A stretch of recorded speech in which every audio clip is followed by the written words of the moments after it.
नमस्ते दोस्तों, मैं संदीप रॉय।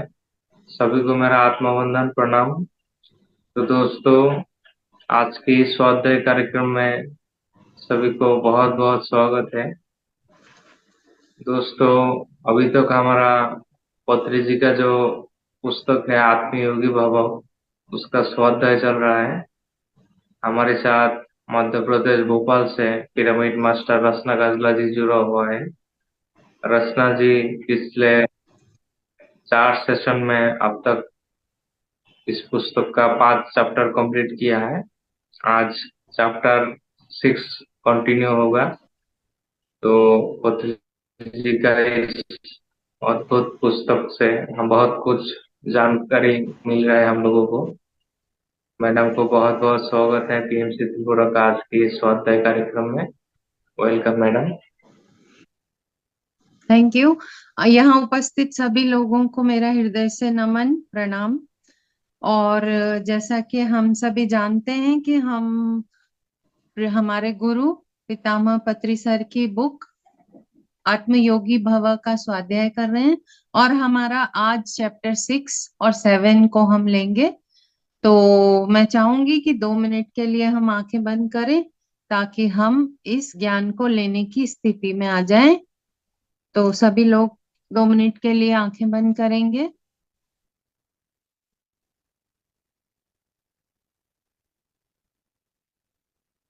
एक गहरी सांस लेंगे। इनहेल। और धीरे धीरे श्वास को छोड़ते जाएंगे और हम अपनी आत्मिक स्थिति में आ जाएंगे। हमारी जो बिखरी हुई चेतना है उसको समेट के अपने हृदय स्थान पर ले आइए। एक और गहरी सांस। सांस छोड़ेंगे धीरे धीरे। पूरे दिन की हलचल से ये 2 घंटे हम अपने स्वयं के लिए निकाल रहे हैं। हमारे गुरु का, पितामह पत्री सर का इतना सुंदर ज्ञान हम ले पा रहे हैं। स्वयं को, ईश्वर को, अपने गुरुओं को धन्यवाद देंगे।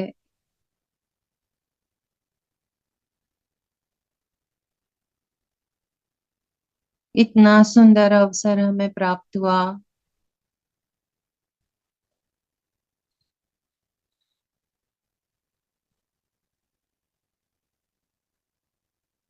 उस आत्मिक स्थिति को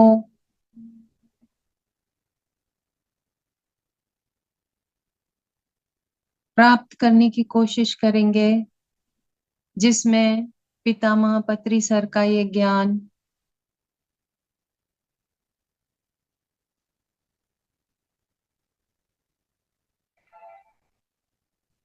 हम सही रूप में अपने अंदर उतार सकें।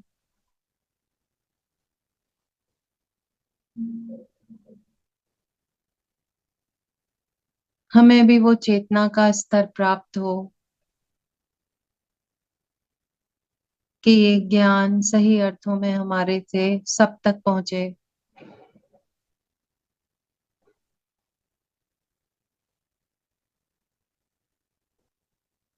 अपने गुरु प्रिय पितामह पत्री सर को हृदय से धन्यवाद देते हुए हम इस ध्यान से वापस बाहर आएंगे। शरीर की स्थिति में आ जाइए।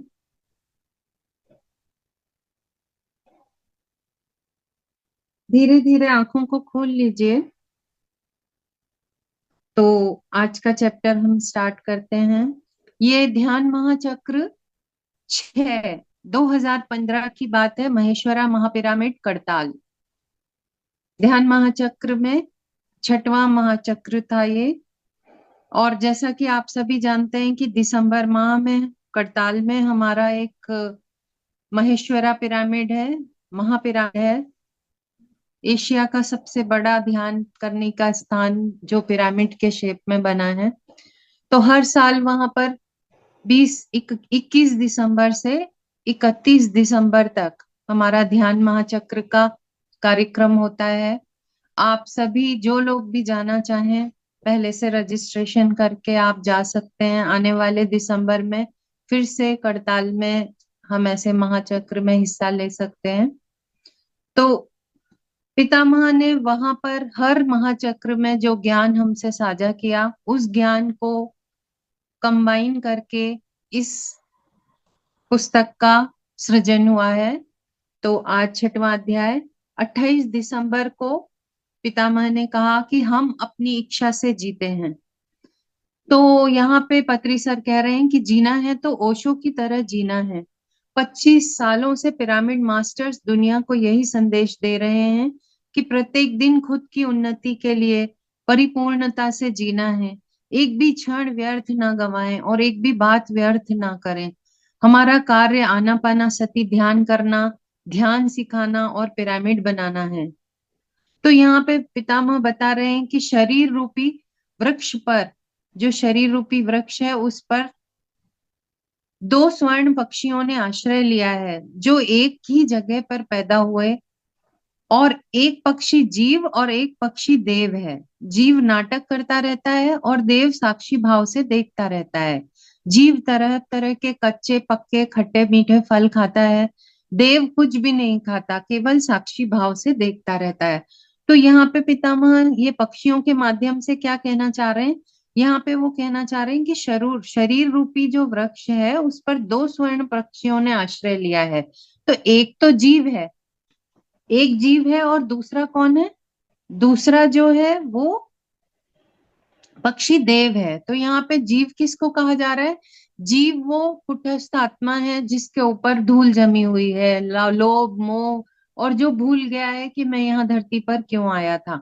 और जो देव है वो उसी का शुद्ध स्वरूप है, जो उसको देखता रहता है कि ये देखो गलती कर रहा है, अब ये ऐसा कर रहा है, ये दुखी हो रहा है। वो साक्षी भाव से उसे देखता रहता है। तो धरती एक ही है जिसके एक तरफ दक्षिण ध्रुव है और एक तरफ उत्तरी ध्रुव है।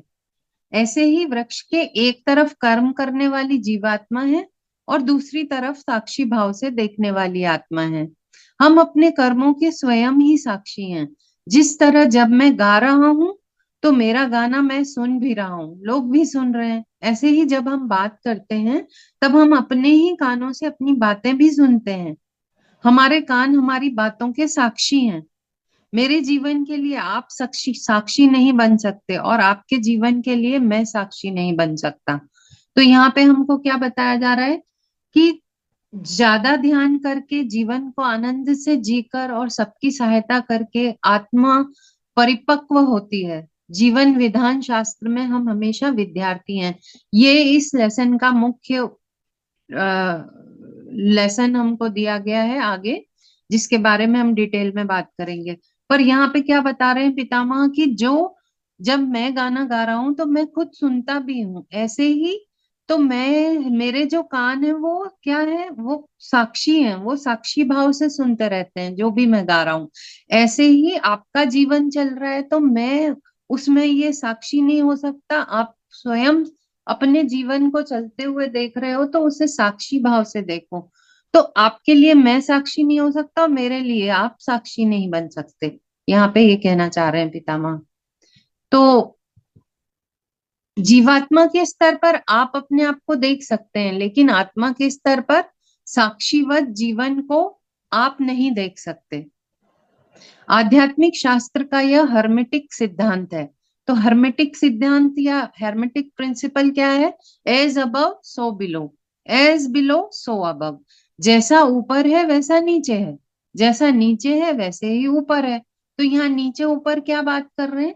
नीचे ऊपर की बात ये हो रही है कि अगर हम भूलोक पे आए हैं यहाँ अनुभव लेने, तो यहाँ और ऊपर के लोकों में सब, माने जैसा यह लोक है परलोक भी वैसा ही है, वहां कुछ अलग नहीं है। जैसा परलोक है वैसा ही यह लोक भी वैसा ही है। जैसे हम इधर जी रहे हैं शरीर छोड़ने के बाद, उच्च लोक में भी वैसे ही जिएंगे।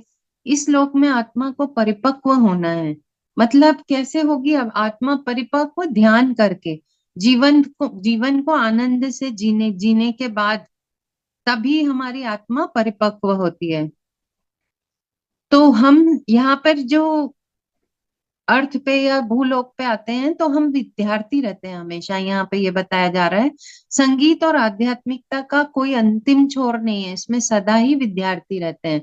संगीत सीखते हैं तो इसमें ऐसा नहीं होता कि इतने दिन हो गए तो अब संगीत की शिक्षा खत्म हो गई।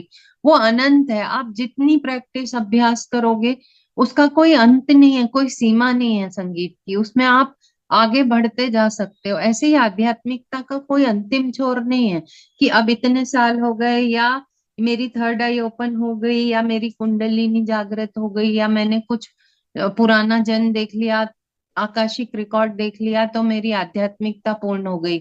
यहाँ पे ये यात्रा आध्यात्मिकता की अनंत है, ऐसा बताया जा रहा है हमको।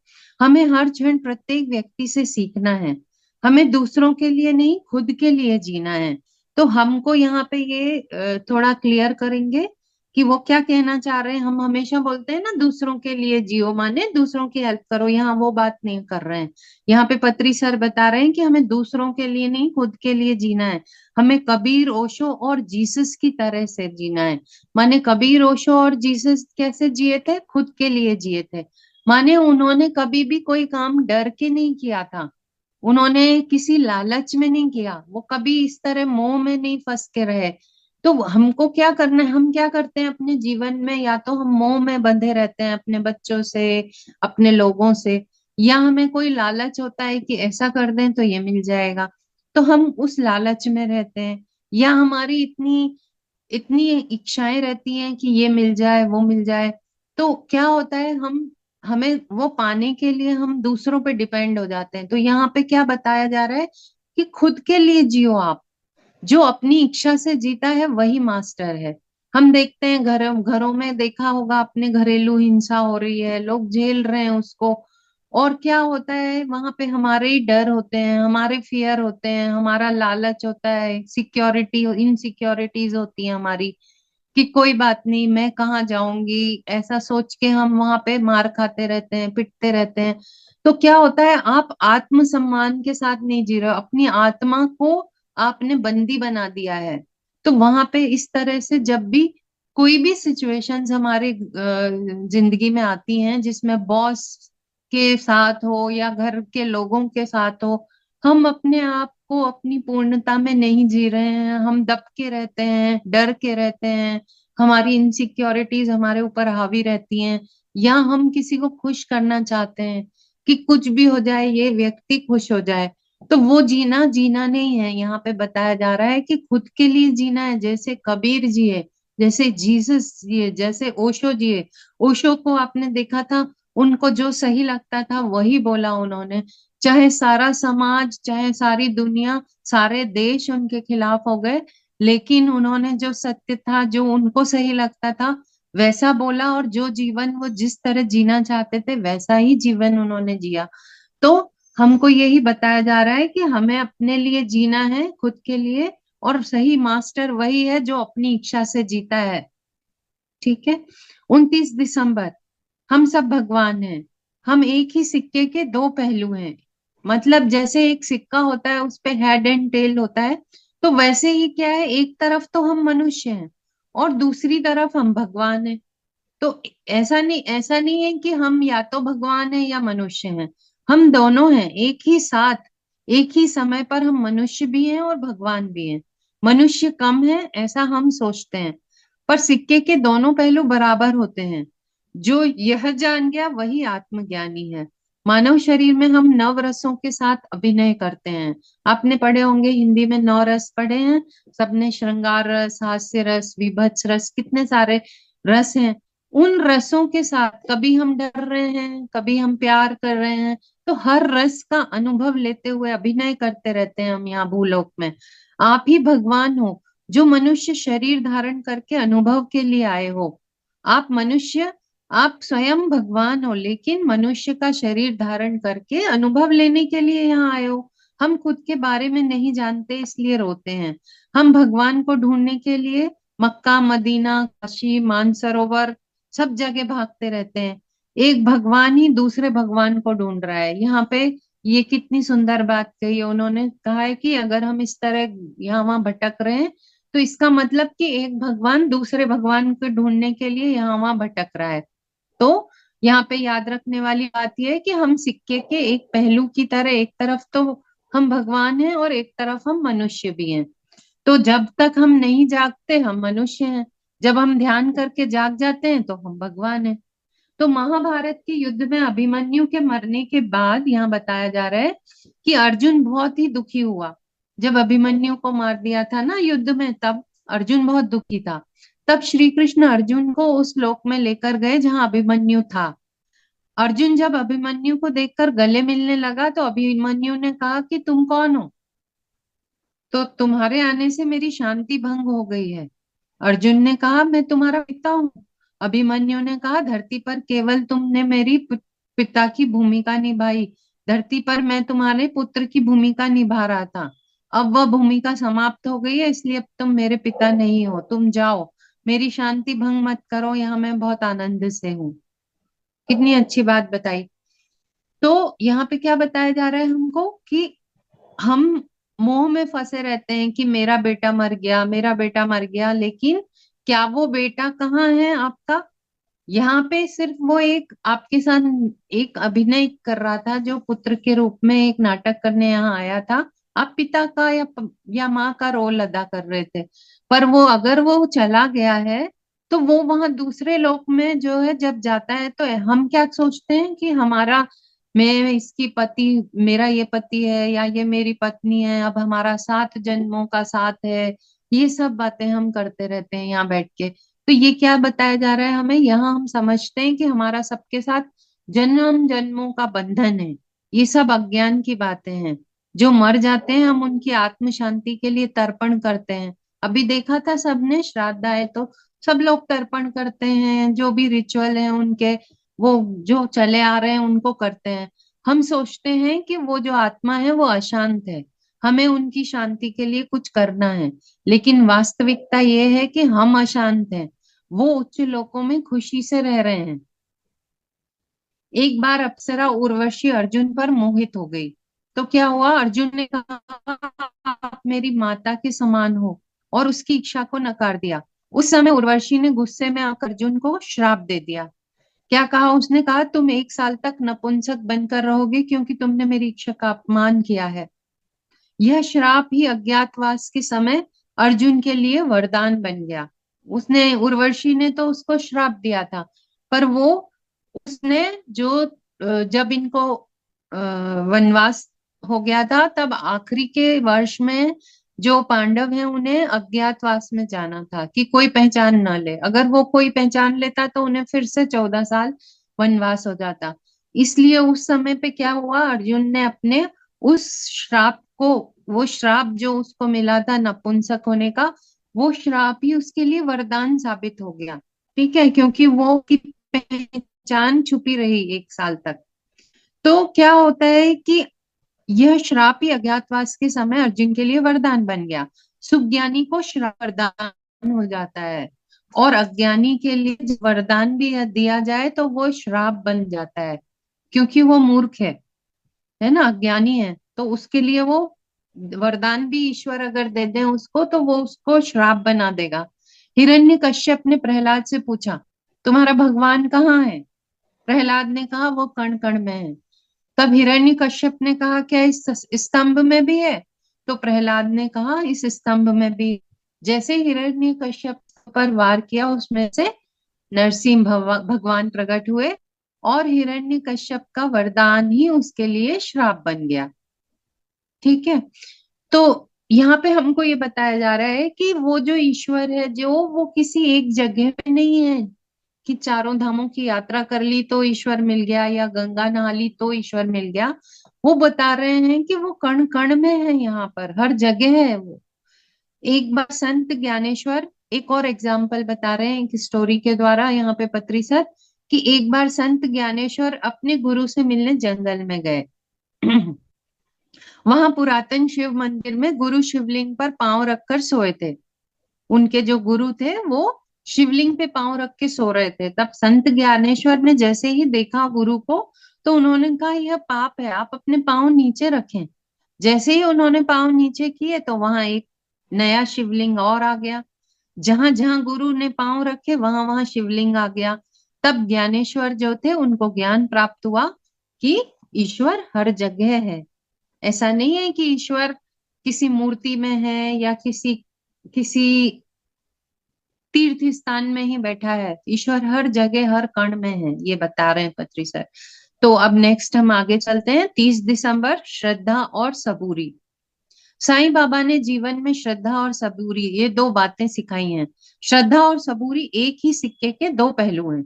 ये भी यहाँ पे बताया जा रहा है कि एक ही सिक्के के दो पहलू हैं, वो अलग चीजें नहीं है। जो ध्यान अभ्यास नहीं करते वो क्या होते हैं, असहनशील होते हैं। ध्यान करने से ही सहन शक्ति मिलती है। सहनशीलता का स्रोत स्थान क्या है, ध्यान है। जो पिछले जन्मों में ध्यान कर चुके हैं उनके पास सहन शक्ति आ जाती है।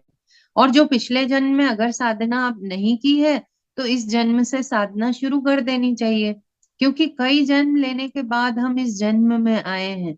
ये जन्मों जन्मों की साधना है।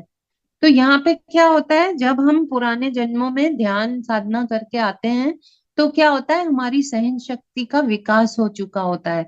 अब हमको कोई कुछ कहता है तो हमें मान अपमान नहीं उतना महसूस नहीं होता। और धीरे धीरे जब ध्यान परिपक्व होता है तो हमें बिल्कुल भी महसूस नहीं होता। क्यों महसूस नहीं होता?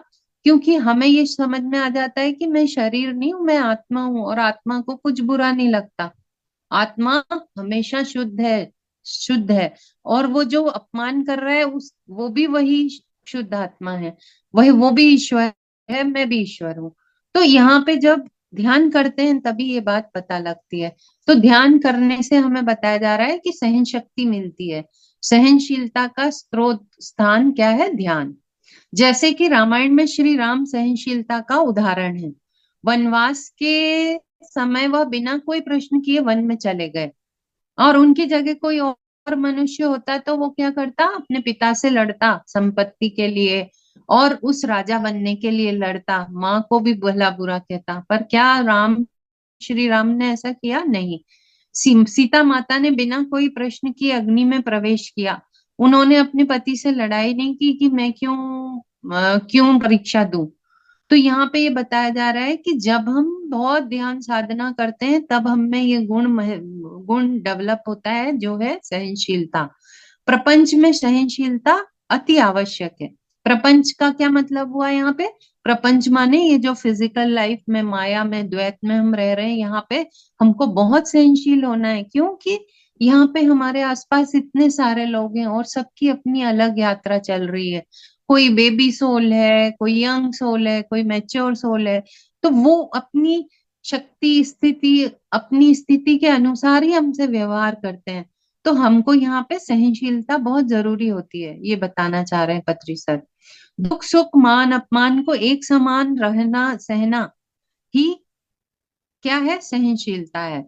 माने दुख आए चाहे सुख आए, कोई मान करे कोई अपमान करे, हमें उसमें समभाव में रहना है। सहनशीलता में ही प्रगति है। जो सहन करते हैं वो ही प्रगति करते हैं, पर जो ईंट का जवाब पत्थर से देते हैं वो प्रगति नहीं करते हैं। है ना, आपने मैंने किसी ने एक गाली दी, मैं दो गाली दे दूं, इसने एक थप्पड़ मारा मैं दो मारूं, तो क्या मेरी प्रगति होगी? नहीं होगी। जितने लोगों को हम ध्यान सिखाते हैं उतना ही हमारा ये जो सहस्त्रार चक्र है ये खुलता है। सबके साथ मिलजुल कर स्नेहवत रहने में ही प्रगति है। जितना हम पुस्तक पढ़ते हैं और दूसरों का अनुभव सुनते हैं उतनी ही हमारी प्रगति होती जाती है। तो यहाँ पे हमको ध्यान करना और स्वाध्याय करने की बात बता रहे हैं पत्री सर। 31 दिसंबर, यहाँ पे ज्ञान दे रहे हैं पत्री सर कि हर एक दिन कल्याण। हर एक दिन कल्याण का क्या मतलब हुआ कि ध्यान से पहले मैं एक साधारण व्यक्ति था। यहाँ पत्री सर अपने बारे में बता रहे हैं। ध्यान ने मुझे इतने सारे मित्र दे दिए। हमें धन लाभ नहीं, मित्र लाभ चाहिए। मतलब हमें पैसा नहीं चाहिए, क्या चाहिए हमें? मित्र बनाने बहुत सारे। 16,000 गोपियां श्री कृष्ण की हैं। कंस के लिए अपना खुद का भांजा ही शत्रु है। तो कितना अंतर है कृष्ण में और कंस में। कंस का खुद का भांजा भांजा कितना प्रिय होता है सबको, वो उसका वो ही शत्रु हो गया। और जहाँ की कृष्ण ने 16,000 गोपियों को अपना मित्र बना लिया। ध्यान नहीं किया तो अपने घर वाले भी शत्रु दिखाई देते हैं। ध्यान किया तो सारा प्रपंच ही हमारा मित्र बन जाता है। ध्यान से हमें मित्र लाभ तो मिलता है, और ध्यान किया तो उच्च लोकवासी भी मित्र बन जाते हैं। ऐसा नहीं है कि यहाँ भूलोक पे ही हमारी फ्रेंडशिप हो जाती है, मित्र बनते हैं। हमारे जो उच्च लोकवासी हैं, उच्च लोकवासी कौन है? जो असेंडेड मास्टर्स हैं, जो वो मास्टर्स भी हमारे मित्र बन जाते हैं। हम सभी हमारी मित्रता के लिए, वो सभी क्या कर रहे हैं? हमारी मित्रता के लिए इंतजार कर रहे हैं। वो चाहते हैं कि हम उन्हें मित्र बनाएं, ताकि हम उनसे सीख सकें। ठीक है, वो हमसे मित्रता करने के लिए उत्सुक हैं, पर हमारे पास आंखें बंद करने का समय ही नहीं है। हम क्या कर रहे हैं? टीवी देख रहे हैं, सीरियल देख रहे हैं। क्या होगा वहां पे? आप भटक जाओगे और इस प्रपंच में फंस के ही अपना जीवन व्यतीत कर दोगे। तो अब हम अगले चैप्टर पे आते हैं। ध्यान महाचक्र 7, 2016, महेश्वरा पिरामिड करताल। तो ये ध्यान महाचक्र जो 7वां हुआ था 2016 में, वहां पे पितामह ने 19 दिसंबर को उन्होंने कहा कि मृत्यु के उपरांत भी जीवन है। जब हम अज्ञानता में होते हैं, हमें ऐसा लगता है बस ये जीवन मेरी सांसों के साथ शुरू हुआ, सांस चली जाएगी और मेरा जीवन खत्म होगा, उसके बाद कुछ भी नहीं है। ऐसा नहीं है। मृत्यु के उपरांत भी जीवन होता है। जितना आप मृत्यु उपरांत जीवन के बारे में सीखोगे, उतना ही आप जीवन को आनंद से जी सकोगे। कैसे? अभी क्या होता है, हम जैसे जैसे हमारा जीवन आगे बढ़ता है, हमें मृत्यु का डर सताने लगता है, तो हम डर के साथ जीने लगते हैं।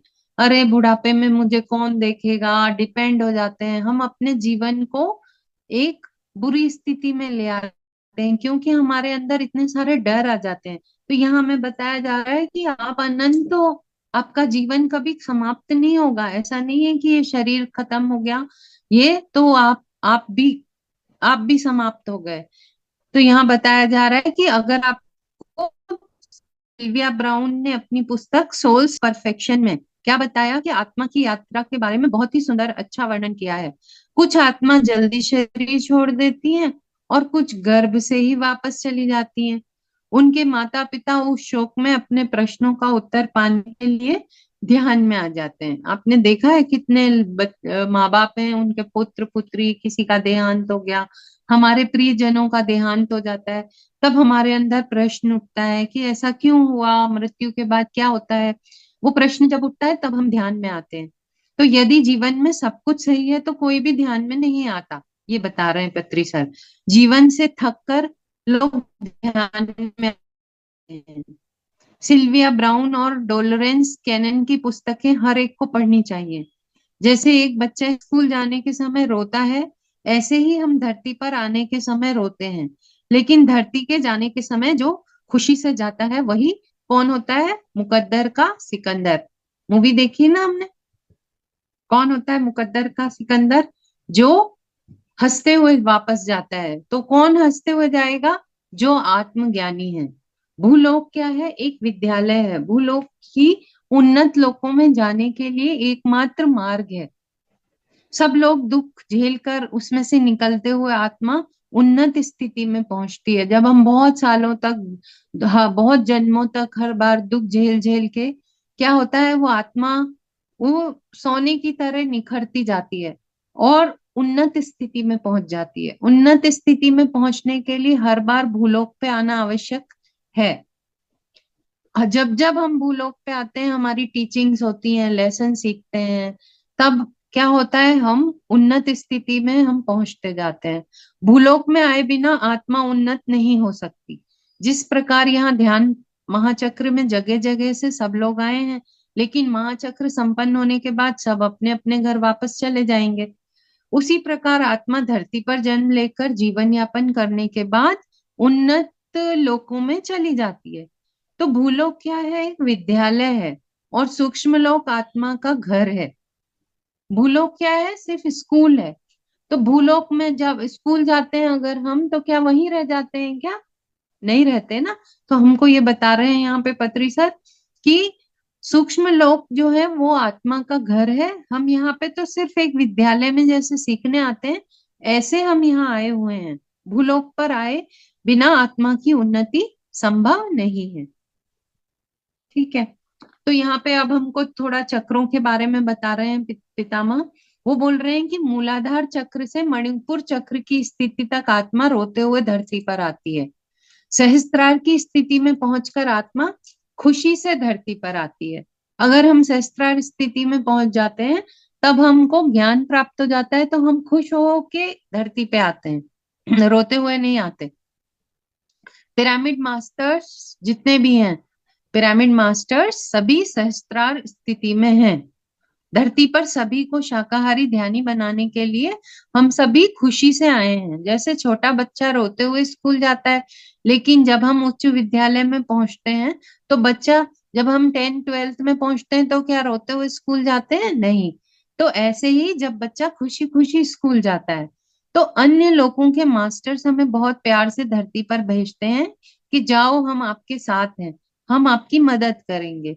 तो वो अभी जो हम पिरामिड मास्टर्स यहाँ पर आए हैं लोगों को ध्यान सिखाने, उनके बारे में बोल रहे हैं यहाँ पे पत्री सर कि हम सभी यहाँ खुशी खुशी आए हैं और हमें मास्टर्स हमारे साथ हैं। वो बोल रहे हैं कि आप जाओ, हम आपकी मदद करेंगे। मैंने मृत्यु उपरांत जीवन की बहुत सारी किताबें पढ़ी हैं, पत्री सर कह रहे हैं यहाँ पे। यदि आप मास्टर बनना चाहते हैं तो आप भी वह सभी पुस्तकें पढ़ें। आप 100 वर्ष पहले कहाँ थे, 100 वर्ष बाद आप कहाँ जाएंगे, ये सब मृत्यु उपरांत जीवन की पुस्तकें पढ़ने से पता चलता है।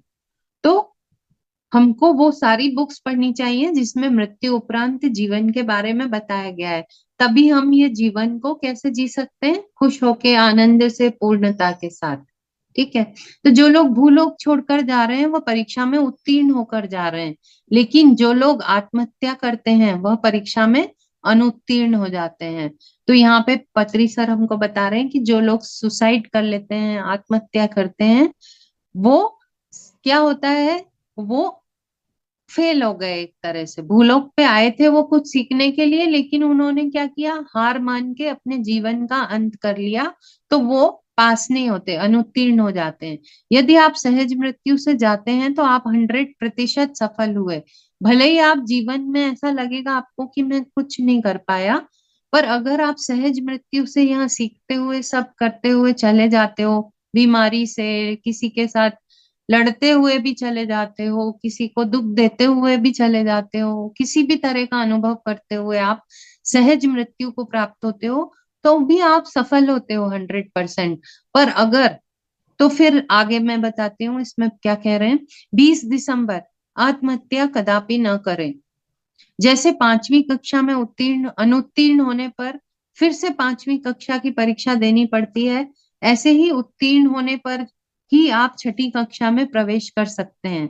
तो जो लोग परिस्थितियों से घबरा कर आत्महत्या करते हैं, उन्हें वापस उन्हीं समस्याओं के साथ और सेम वैसी ही परिस्थितियों में फिर से जन्म लेना पड़ता है। इसलिए आत्महत्या कभी भी ना करें। जीवन में कितना भी कष्ट हो उसको सहन करें। जब हम वो उसको सहन करेंगे और सहज मृत्यु को प्राप्त होंगे तभी हम पास होते हैं, नहीं तो हम फेल हो जाते हैं। आज धरती पर 11,000 लोग ऐसे हैं जो बिना भोजन और पानी के प्राण ऊर्जा पर जीवित हैं। तो यहाँ पे पत्री सर ये भी बता रहे हैं कि अगर भूख की वजह से भी आपका जीवन मुश्किल में है तो भी आत्महत्या करना अज्ञान है। खाना कम करो, ध्यान ज्यादा करो, सोना कम करो, ध्यान ज्यादा करो, धन कम इकट्ठा करो, ध्यान ज्यादा करो। तो हर चीज का इलाज है वहां। नहीं, हमको ये बताया जा रहा है कि अगर खाने को भोजन भी नहीं है तो भी 11,000 लोग बिना भोजन के जीवित हैं। तो हम ये नहीं कह सकते कि हमारे पास खाना नहीं था इसलिए हम मर मर रहे हैं, हम इसलिए नदी में कूद के आत्महत्या कर ली हमने। तो खाना कम करो, ध्यान करो, प्राण ऊर्जा लो। यहाँ पे पत्री सर कितनी आसानी से बता रहे हैं। आत्मज्ञान पाने के लिए हिमालय जाने की जरूरत नहीं है। हिमालय के ऊपर चढ़ना असली साहस नहीं है। ध्यान करके स्वयं के भीतर जाना सबसे बड़ा साहस का कार्य है। तो आप जहाँ घर में रह रहे हो, अपने परिवार के साथ रह रहे हो, वहीं पे आंखें बंद करके स्वयं के साथ बैठना हिमालय पर चढ़ने से भी कठिन कार्य है, ये बता रहे हैं वो। उसके लिए साहस चाहिए हमको। सुखासन में बैठकर आंखें बंद कर लें और अपनी सांसों के साथ एक हो जाएं। यहाँ पे हमको फिर पत्री सर ये बोल रहे हैं कि वो आसान भी है, इतना कठिन भी नहीं है। आप आराम से सांसों पे ध्यान लगाओ, आंख बंद करो, बैठ जाओ अपनी सांसों के आधार से स्वयं के भीतर, मतलब सांसों को आप आधार बना लो और अपने ही भीतर चले जाओ। ध्यान विज्ञान में कोई मंत्र जाप नहीं है। माता पिता ध्यान नहीं करेंगे तो बच्चे कैसे सीखेंगे? ज्ञानी पंडित आदि का कर्तव्य है कि वो सबको ध्यान सिखाएं, परंतु जब वो खुद ही ध्यान नहीं करेंगे तो दूसरों को कैसे सिखाएंगे? बड़ों का कर्तव्य है कि वो बच्चों को ध्यान सिखाएं। ध्यान करने से आत्मा प्रौढ़ होती है। ध्यान और आत्मज्ञान के लिए आपको घर से बाहर जाने की या किसी गुरु को ढूंढने की जरूरत नहीं है। आपकी सांसें ही आपका गुरु है। अपनी सहज स्वाभाविक आती और जाती सांसों के साथ एक हो जाएं, और तब क्या होगा? आपकी बीमारियां, जो आपकी बीमारी आती हैं, वो बता रहे हैं पत्री सर कि आपकी बीमारियां क्यों आ रही हैं, क्यों इतना पृथ्वी पे लोग बीमार हो रहे हैं। वो बोल रहे हैं कि आपकी बीमारी आपके कुकर्म से आई है। बीमारी, जो बीमारी कुकर्म से आई है, वो केवल अपने ही सुकर्म से जाएगी। किसी और की दवाई से और किसी चीज से ठीक नहीं होगी। वो आप अपने कर्मों को सुकर्म बना लोगे तब वो ठीक होगी। दवा बीमारी को दबा देती है। क्या होता है, दवाई लेते हैं जो हम, तो बीमारी दब जाती है। मान लो ठीक भी हो गई तो फिर से एक जन लेके उसी बीमारी के साथ फिर आना है हमको। तो बीमारी को ठीक करने के लिए रोग के कारण को ही जड़ से मिटाना होगा। कारण जानेंगे तो बीमारी खत्म हो जाएगी। ऐसा नहीं है कि बस पेन किलर लिया और वो खत्म हो गई। ध्यान बीमारी के कारण को ही जड़ से मिटा देता है। ध्यान क्या करता है? ध्यान से ज्ञान उपलब्ध होता है ना? और ज्ञान प्राप्त होता है तो हमारे जो भी पुराने जन्मों के संचित कर्म है, वो भी ज्ञान की अग्नि में दग्ध हो जाते हैं। ध्यान और ज्ञान से वो कर्म भी मिट जाते हैं जो हमने कुकर्म कर रखे हैं अगर कोई। तो यह युग अब आगे पत्री सर बता रहे हैं कि ये पिरामिड युग है। इजिप्ट का गीजा पिरामिड सबसे पुराना पिरामिड है। तेलंगाना में विश्व का सबसे बड़ा ध्यान पिरामिड है। और ये नए युग का पिरामिड है। पिरामिड में विश्व ऊर्जा संग्रहित होकर बढ़ जाती है, प्रवर्धक हो जाती है। प्रवर्धक माने बढ़ जाती है। जिस प्रकार सूर्य की किरणें, बचपन में देखा था हमने कि सूर्य की किरणें आती हैं, हम मैग्नीफाइंग ग्लास लेके उनको एक कागज को जलाते थे। सबने बचपन में ऐसा किया होगा। तो यहाँ पे पत्री सर बता रहे हैं कि जिस तरह सूर्य की किरणें मैग्नीफाइंग लेंस पर केंद्रित होकर कागज को जला देती हैं, ठीक उसी प्रकार पिरामिड में क्या होता है, विश्व ऊर्जा केंद्रित हो जाती है और शक्ति क्षेत्र बन जाता है। पिरामिड के अंदर या नीचे बैठकर ध्यान करने से ऊर्जा 3 गुना प्राप्त होती है, बढ़ जाती है। पुस्तकें पढ़ने से यह विषय बहुत अच्छी तरह समझ में आता है। जिनको इसके बारे में डिटेल में जानना है वो फिर इसके बारे में पुस्तक भी पढ़ सकते हैं। पिरामिड के नीचे अगर आप सोते हो, अपने घर में पिरामिड बनाते हो और उसके अंदर सोते हो, तो आप अच्छे स्वास्थ्य स्वस्थ रहते हो। अच्छे स्वास्थ्य के लिए भी पिरामिड का इस्तेमाल करें आप। ठीक है। 21 दिसंबर, 7 लोग। 7 लोगों के बारे में हम पिछले अध्यायों में भी समझ चुके हैं, इसलिए मैं इसको थोड़ा शॉर्ट में बताती हूँ कि यहाँ पे पत्री सर कह रहे हैं कि हमें हमेशा याद रखना चाहिए कि मृत्यु तो है ही नहीं। जब कोई शरीर छोड़ता है तो वह हर प्रकार के बंधन से मुक्त हो जाता है। शरीर से बाहर आने पर वह यह नहीं समझ पाता कि सब लोग क्यों रो रहे हैं। क्या होता है जब हमारा जो शरीर है वो छोड़ देता है, जब आत्मा, तो क्या होता है, वो देखता है कि सब लोग रो रहे हैं, शरीर के आसपास बैठे हैं मेरे प्रियजन। तब शरीर से बाहर आने पर आत्मा बंधन मुक्त हो जाती है। आत्मा को यह सब कुछ दिखाई देता है जो चर्म चक्षु से दिखाई नहीं देता। आत्मा तो आनंद की स्थिति में है और उसको सब दिखाई भी दे रहा है। मृत्यु के बाद वह मोह माया के कारण अपने घर परिवार से जुड़ा रहता है। इसलिए जीवित रहते हुए मृत्यु उपरांत जीवन का ज्ञान हर व्यक्ति के लिए अति आवश्यक है। जिसको आत्मज्ञान नहीं, वह उन्नत लोकों में नहीं जा सकता। तो मृत्यु के बाद क्या होता है मास्टर्स, यहाँ पे पत्री सर बता रहे हैं कि अगर हम मोह माया में, मेरा बेटा, मेरी बेटी, मेरा घर, इस सब माया में फंसे रहते हैं और आत्मज्ञान हमको प्राप्त नहीं होता, हम ये सोचते हैं कि हम शरीर ही हैं, तो क्या होता है जब शरीर छूट जाता है तो उस आत्मा को कुछ समझ नहीं आता कि क्या हो रहा है ये। तब उसको क्या लगता है कि मेरे साथ कुछ गलत हो गया है या मैं अपूर्ण हूँ। तो वो आत्मा क्या सोचती है कि ये लोग क्यों रो रहे हैं, और मेरा शरीर को वो देखती है आत्मा की वो जला देते हैं उस शरीर को। तो वो उस आत्मज्ञान, क्योंकि उसको आत्मज्ञान नहीं होता, तो वो कंफ्यूज हो जाती है कि अब मैं क्या करूं। अब मेरे पास शरीर भी नहीं है, लेकिन उसको मोह माया पकड़ी रहती है तब भी। तो वो अपने प्रियजनों की तरफ खींचती है। तो मृत्यु के उपरांत क्या होता है, दो मास्टर्स आत्मा को लेने आते हैं, यहाँ इस किताब में बताया जा रहा है। तो आत्मज्ञानी क्या होता है, इनके साथ सूक्ष्म लोक में चले जाते हैं। भूलोक छोड़ते ही आत्मा भूवर लोक में जाती है। भूवर लोक भूलोक के बहुत ही करीब है और भूलोक जैसा ही है। वहां ज्यादा लोग नहीं है, वहां कोई दुख नहीं है। कुछ समय के लिए आत्मा वहां विश्राम करती है। तो हमको ये बताया जा रहा है कि जो दो मास्टर्स लेने आते हैं आत्मा को, तब आत्मा को उसके साथ जाना होता है। तो ये बात कौन जानता है, जो आत्मज्ञानी है वो इजीली इस बात को समझ जाता है कि ठीक है, अब मेरा शरीर छूट गया, अब मैं आत्मा हूं और मुझे अब उच्च लोक में जाना है, आगे जाना है अपनी यात्रा में। तो वो उन मास्टर्स के साथ चले जाते हैं। पर जो लोग मोह में फंसे हैं वो जाने से मना कर देते हैं। तब क्या होता है, वो यहाँ पर ही भटकते रहती हैं वो आत्माएं। तो हमको ये आत्मज्ञानी बनना है, खुद भी और दूसरों को भी आत्मज्ञानी बनाना है, ताकि वो अपनी जीवन को और मृत्यु के उपरांत जो जीवन है उसको भी आराम से वो उस यात्रा में आगे जा सके। ठीक है। तो अब हमको बताया जा रहा है कि वो जो सात लोक हैं वो कौन से हैं। भूलोक, भूलोक माने जो अर्थ हम रहते हैं जिस पर, हमारी धरती माँ। दूसरा होता है भूवर लोक, तीसरा होता है सुवर लोक, चौथा होता है जनालोक या कारण लोक, पांचवा है महाकारण लोक या महालोक भी बोलते हैं उसको, फिर है छठा तपोलोक, और सातवां होता है सत्यलोक। ये सात लोक हैं। सुवर लोक को स्वर्ग लोक भी कहा जाता है। यहाँ अत्यंत सुंदर जीव जंतु, मतलब यहाँ बताया जा रहा है कि वहां पे क्या होता है, प्रकृति और संगीत है। यहाँ आत्मा प्रफुल्लित रहती है। ध्यानी क्या होता है, जो ध्यान करते हैं वो कहाँ जाते हैं।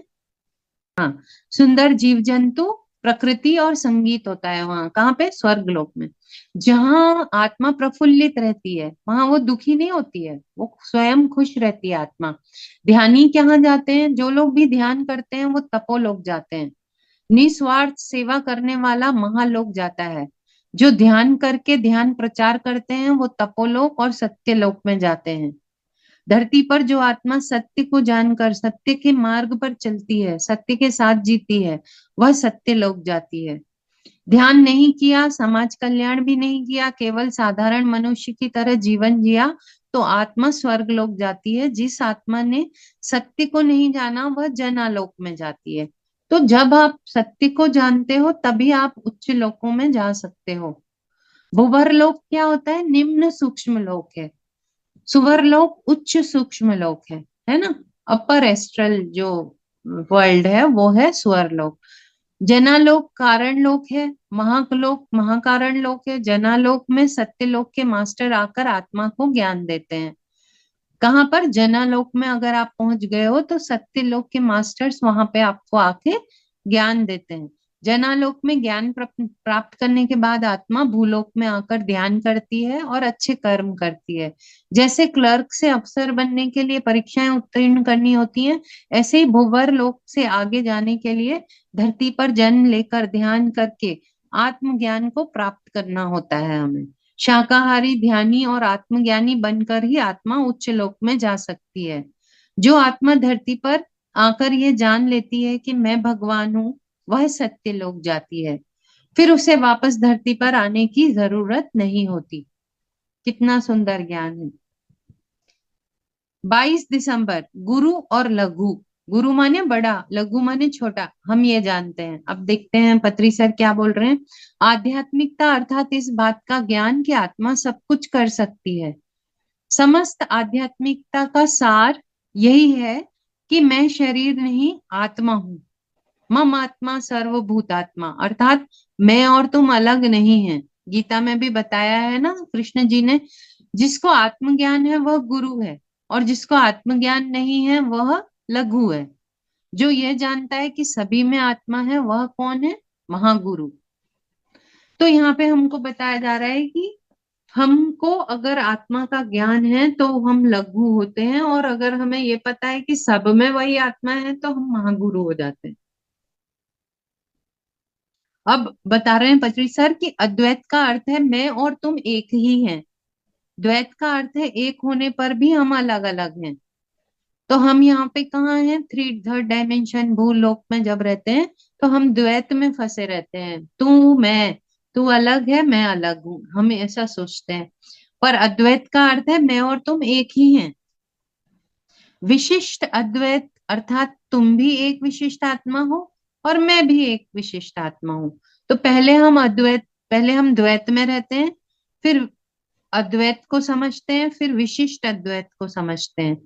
हर एक व्यक्ति में विशिष्टता को देखना ही हमारी विशिष्टता होनी चाहिए। माने हर व्यक्ति क्या है? यूनिक है। हर व्यक्ति अलग है। ऐसा नहीं है कि मैं कुछ और बन जाऊं या मैं बोलूं आप मेरे जैसे बन जाओ। तो हर व्यक्ति अपनी यूनिक क्वालिटीज लेके यहाँ पर आता है और वो विशिष्ट आत्मा है। तो हमको सभी की विशिष्टता को देखना चाहिए, है ना। हर एक व्यक्ति में विशिष्टता को, माने उस यूनिक कैरेक्टर को देखना ही हमारी विशिष्टता है। तभी हम विशिष्ट बनेंगे। विशिष्ट माने हम अपनी उन्नत स्थिति को तब प्राप्त करेंगे जब हम ये समझें कि ये सामने वाला व्यक्ति में ये विशिष्टता है, ये गुण है, ये लेके आया है वो, ये उसका यूनिक कैरेक्टर है ना। तो मैं शरीर नहीं आत्मा हूं, यह जानना स्वबोध है। हम बोलते हैं ना स्वयं को जानो, स्वयं को जानो बार बार। तो वो क्या जानना है कि मैं शरीर नहीं हूँ, आत्मा हूं, मैं भी ब्रह्म हूँ, तुम भी ब्रह्मा हो, मैं भी ब्रह्मा हूं, तुम भी ब्रह्मा हो, और सब कुछ ब्रह्म है। ये जानना ही ब्रह्म ज्ञान है। ब्रह्म ज्ञान जिसको बोलते हैं, अगर आपने ये जान लिया, जान लिया माने शास्त्रों से नहीं जानना है हमें, हमें ध्यान के द्वारा अनुभव करना है। तब हम क्या बनेंगे? ब्रह्म ज्ञानी बन जाएंगे। तो पीएसएसएम ऐसे ही ब्रह्म ज्ञानियों का संघ है, पिरामिड स्पिरिचुअल सोसाइटी मूवमेंट। जो जिसमें जो भी पिरामिड मास्टर्स हैं वो कौन है? ब्रह्म ज्ञानी है, ऐसा बता रहे हैं पत्री सर। वो सब ब्रह्म ज्ञानी है, वो बहुत सारा ध्यान करके ज्ञान को लेके यहाँ ध्यान और ज्ञान सिखाने आए हैं सबको। तो जिसको आत्मज्ञान है वह गुरु है, और जिसको नहीं है वो लघु है, ये हमने अभी सीखा। जिस प्रकार हम वाद्य का निरंतर अभ्यास करते रहते हैं ताकि हम और अच्छा बजा सकें, उसी प्रकार आत्मज्ञान को निरंतर बढ़ाते जाना है। ये नहीं कि हमको आत्मज्ञान हो गया, आत्म साक्षात्कार हो गया तो अब मेरी जर्नी खत्म हो गई। हमको साधना करते ही रहना है और निरंतर आगे बढ़ते जाना है। ठीक है। अब यहाँ पे पत्री सर बता रहे हैं कि धरती पर मूलाधार से लेकर सहस्त्रार चक्र की स्थिति में रहने वाले सभी प्रकार के लोग हैं। सहस्त्रार स्थिति में रहने वाले को ही दूसरों की स्थिति का पता चलता है, लेकिन वह सब कुछ जानते हुए भी सबको सहयोग करते हैं। तो यहाँ पे हमको ये सिखाया जा रहा है कि ऐसा नहीं है कि मैं सहस्त्रार स्थिति में हूँ, मैं ध्यान करती हूँ, मैं सबको ध्यान करने का बताती हूँ, अगर सेवा कर रही हूँ तो मैं सबसे ऊपर हूँ, ये नहीं होगा। वो बोल रहे हैं कि आपको आपकी स्थिति जब सहस्त्रार स्थिति में हो आप, तब आप ये जान जाते हो कि जो दूसरे लोग हैं वो किसी भी स्थिति में हैं, उनको हमें सहयोग करके अपने बराबर लाना है, ऊपर लाना है, सबको उस स्थिति में लाना है, सहस्त्रार की स्थिति में जाना है। जो मूलाधार की में है, जो स्वादिष्ठान की स्थिति में है, उनको भी हमें सहयोग करना है। हर जन्म में आत्मा चुनौतियों के साथ आती है। प्रत्येक जन्म का कारण होता है। आधा जीवन जीने के बाद व्यक्ति सोचने लगता है कि मेरे जीवन का उद्देश्य क्या है। हमने देखा है ना, शुरू में तो क्या होता है, हम पढ़ाई करते हैं, फिर लगता है कुछ बन जाए, चलो इंजीनियर बन जाओ, चलो डॉक्टर बन जाओ, कुछ बन जाओ बस। कुछ बन जाते हैं, फिर क्या करते हैं हम, घर परिवार बस आके बच्चे हो जाते हैं, प्रौढ़ अवस्था आ जाती है, जब वृद्ध होने लगते हैं तब हमारी आंखें खुलती हैं कि ये जीवन क्या है, क्या है ये, अब क्या होगा आगे। तब वो जागता है व्यक्ति अपने जीवन के उस पड़ाव पे, अचानक उसको समझ में आता है कि मैं क्यों जीवन जी रहा हूँ, क्या है इसका उद्देश्य। तब एक अज्ञानी दूसरे, हाँ, तो यहाँ पे हमको बताया जाता है कि जब उद्देश्य पता चल जाता है उसे कि मुझे ध्यान करके आत्मज्ञान प्राप्त करना है, तब वो खुशी से जीवन जीने लगता है, उसके सारे भय दूर हो जाते हैं, है ना। तो एक अज्ञानी दूसरे अज्ञानी को नहीं पहचान सकता, पर एक ज्ञानी दूसरे ज्ञानी को पहचान सकता है। मुझे पता है सभी पिरामिड मास्टर्स सहस्त्रार स्थिति में हैं, क्योंकि मैं स्वयं सहस्त्रार स्थिति में हूँ। ये कौन कह रहे हैं? पत्री सर कह रहे हैं कि मैं स्वयं सहस्त्रार स्थिति में हूँ, इसलिए मैं जानता हूँ कि सारे पिरामिड मास्टर्स भी सहस्त्रार स्थिति में हैं। पर कोई अज्ञानी दूसरे को नहीं पहचान सकता, ठीक है। सूक्ष्म शरीर यान माने एस्ट्रल ट्रेवल। स्थूल शरीर और सूक्ष्म शरीर के मध्य एक रजत डोर होती है। यहाँ पे हमको एक नया ज्ञान दे रहे हैं पत्री सर। वो बता रहे हैं कि हमारा जो स्थूल शरीर है, ये बॉडी है, इसमें और जो सूक्ष्म शरीर है, हमारी एस्ट्रल बॉडी या प्राणिक शरीर है जो प्राण वाला, उसमें क्या होता है, वो एक एक सिल्वर कॉर्ड से जुड़ी रहती है। वो सिल्वर कॉर्ड कहाँ से जुड़ी रहती है? ये नाभि प्रदेश है जो हमारा, वहां से वो सिल्वर कॉर्ड जुड़ी रहती है उस सूक्ष्म शरीर से। जब सूक्ष्म शरीर स्थूल शरीर से बाहर आकर दूसरे लोकों में जाता है, तब इस रजत डोर के साथ स्थूल शरीर से वो बंधा रहता है, जिससे दोनों शरीर एक दूसरे से जुड़े रहते हैं। ये रजत की डोर कितनी भी लंबी हो सकती है, मृत्यु के समय क्या होता है, ये जो सिल्वर कॉर्ड है या रजत की डोरी है, ये टूट जाती है और सूक्ष्म शरीर स्थूल शरीर से अलग हो जाता है। जब डोर डोर टूट जाती है, तो उसके बाद सूक्ष्म शरीर पुनः स्थूल शरीर में प्रवेश नहीं कर सकता। तो मार्कंडेय ऋषि ने कहा है, क्या कहा मार्कंडेय ऋषि ने, कि हम युगों तक इस शरीर में रह सकते हैं। मैं सर्वशक्तिमान आत्मा हूं, ऐसा जानने वाले के लिए कुछ भी असंभव नहीं है। यदि आप समझते हो कि मैं केवल शरीर हूं, मैं क्या कर सकता हूँ, मेरे से क्या होगा, तो क्या हो, आप कौन हो? आप एक अज्ञानी हो। तो यहाँ पे एक एग्जाम्पल से हमको बता रहे हैं पत्री सर कि प्रहलाद को पहाड़ी के नीचे गिराया गया, लेकिन उसको कुछ भी नहीं हुआ, क्योंकि वो आत्मस्थिति में था। पुराणों और कथाओं में जो सत्य कहा गया है, वह सत्य हमें अनुभव करना है। वह सत्य क्या है? मैं शरीर नहीं, आत्मा हूँ। मानव के लिए कुछ भी असाध्य नहीं है। हम जो चाहें, जितना चाहें उतना कर सकते हैं, पर हम ये भूल जाते हैं कि हम सर्वशक्तिमान आत्मा हैं। कौन बताता है हमें? गुरु हमें ये बताता है कि तुम कर सकते हो, तुम्हारे अंदर करने की क्षमता और सामर्थ्य है।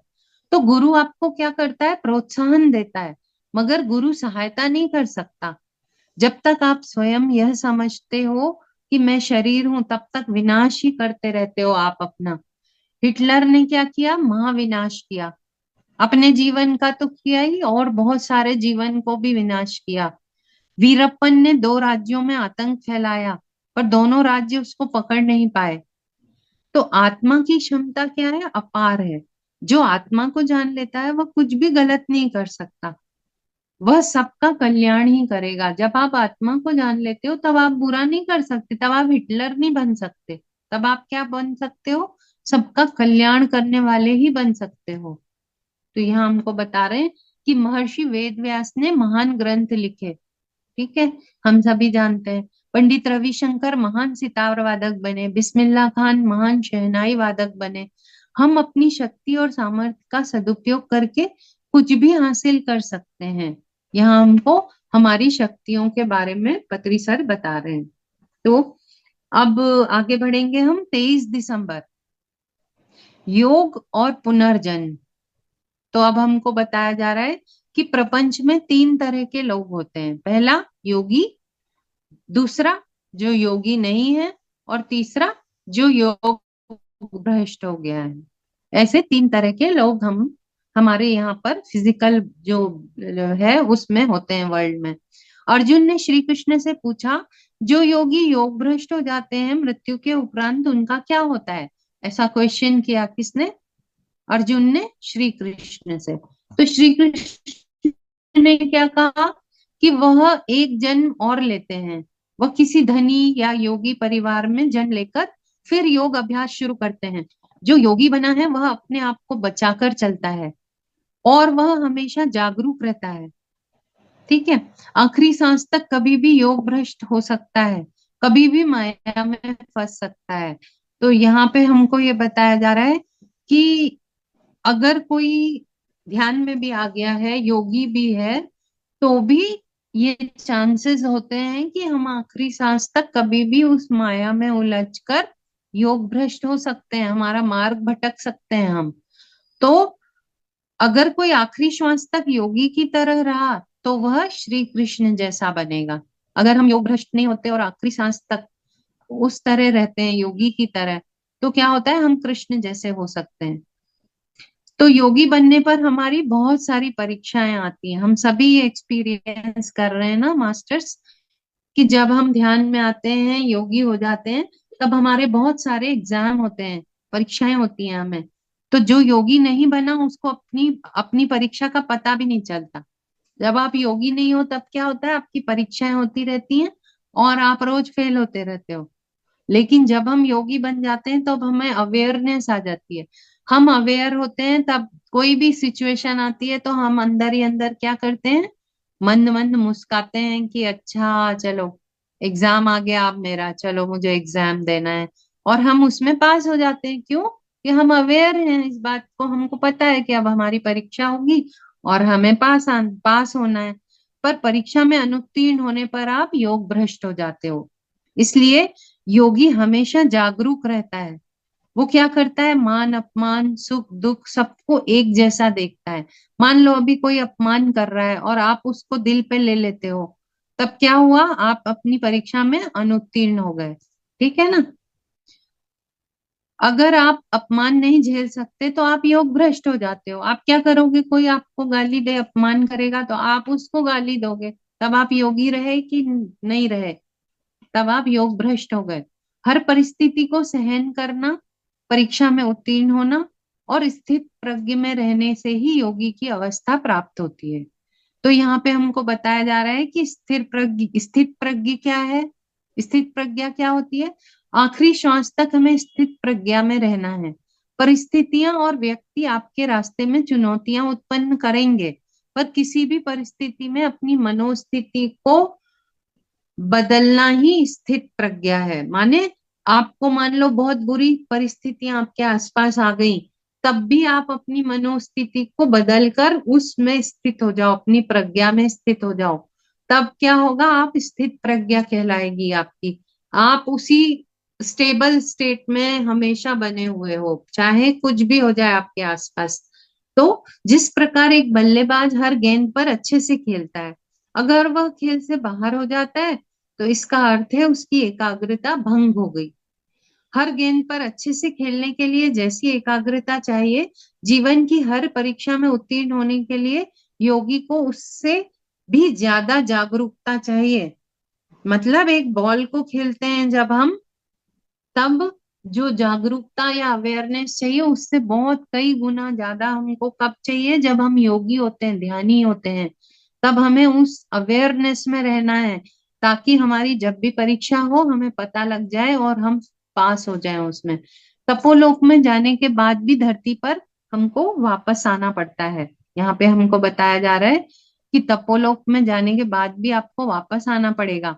ध्यान करके तृतीय नेत्र अगर आपका खुल गया, ब्रह्मांड के रहस्य जानकर आपने सब कुछ जाना, मान लो आपकी थर्ड आई भी ओपन हो गई, आपको सब ज्ञान हो गया, और लेकिन आपने दूसरों को नहीं बताया, तो दूसरों को सिखाने के लिए फिर आपको आना पड़ेगा धरती पर।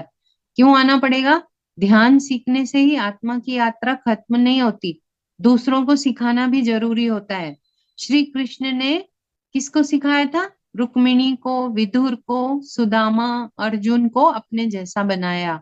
उन्होंने उनको ज्ञान दिया और उन्हें अपने जैसा बनाया। श्री कृष्ण की स्थिति में पहुंचने के बाद फिर हमें दोबारा धरती पर नहीं आना पड़ता है। तो ये था 23 दिसंबर। अब हम 24 दिसंबर आगे बढ़ेंगे। 24 दिसंबर को हमको क्या बताया? स्थूल और सूक्ष्म शरीर यान। तो जीवित रहते हुए मरणोपरांत जीवन के बारे में जानना ही ज्ञान है। मरने के बाद हम कहाँ जाएंगे, कितने लोग हैं, ये सब हम अभी जान गए ना, हमने पिछले चैप्टर में पढ़ा। यहाँ हमको बता रहे हैं पत्री सर कि यही आत्मबोध है 24 घंटे में 12 घंटे आध्यात्मिकता, 12 घंटे सांसारिक जीवन जीना ही मध्य मार्ग है। मतलब आप 12 घंटे अपना जीवन जियो, लेकिन 12 घंटे आप आध्यात्मिकता में रहो। तो यहाँ पे हमको बता रहे हैं कि जोरबा बने, जोरबा बने, बुद्ध बने। तो जोरबा माने क्या होता है? सांसारिक आनंद में रहें, और बुद्ध यानी आध्यात्मिक आनंद में रहें। तो हमको 50-50 करना है, मध्य मार्ग में रहना है। ऐसा नहीं है कि सिर्फ आध्यात्मिकता में परिवार को छोड़ के आप बैठ गए आंख बंद करके पूरे 24 घंटे, तो वो भी गलत है। और अगर आप पूरा सांसारिक हो गए और ध्यान ही नहीं कर रहे हो, वो भी गलत है। तो मध्य मार्ग में हमको रहना है। हमें इस लोक और परलोक में आनंद के साथ रहना है। जब हम नींद में होते हैं तो हमारा सूक्ष्म शरीर स्थूल शरीर से बाहर आकर अनेक लोकों में घूमता है। ये हमको नई बात बताई पत्री सर ने। वो क्या कह रहे हैं कि आपको एस्ट्रल ट्रेवल होता है, भले ही आपको ध्यान में नहीं होता हो, पर हम जब सोते हैं तब हर व्यक्ति, चाहे वो ध्यानी हो चाहे ना हो, हर व्यक्ति का जो सूक्ष्म शरीर है वो स्थूल शरीर से सिल्वर कॉर्ड के द्वारा जुड़ा रहता है, पर वो बाहर आके सब लोकों में घूमता है। हर एक व्यक्ति नींद में सूक्ष्म शरीर यान करता है, माने एस्ट्रल ट्रेवल करता है। जो ध्यान नहीं करता वो भी एस्ट्रल ट्रेवल करता है रात को। नींद में हमें क्या होता है? ऊर्जा मिलती है। नींद प्रकृति का वरदान है। तो ध्यान एक ऐसा उपहार है जो हम खुद खुद ही खुद को दे सकते हैं। तो यहाँ पे हमको पत्री सर बता रहे हैं कि नींद तो हमको प्रकृति ने दी है, लेकिन ध्यान वो है जो हम खुद को गिफ्ट कर सकते हैं। ये वो वाला उपहार है।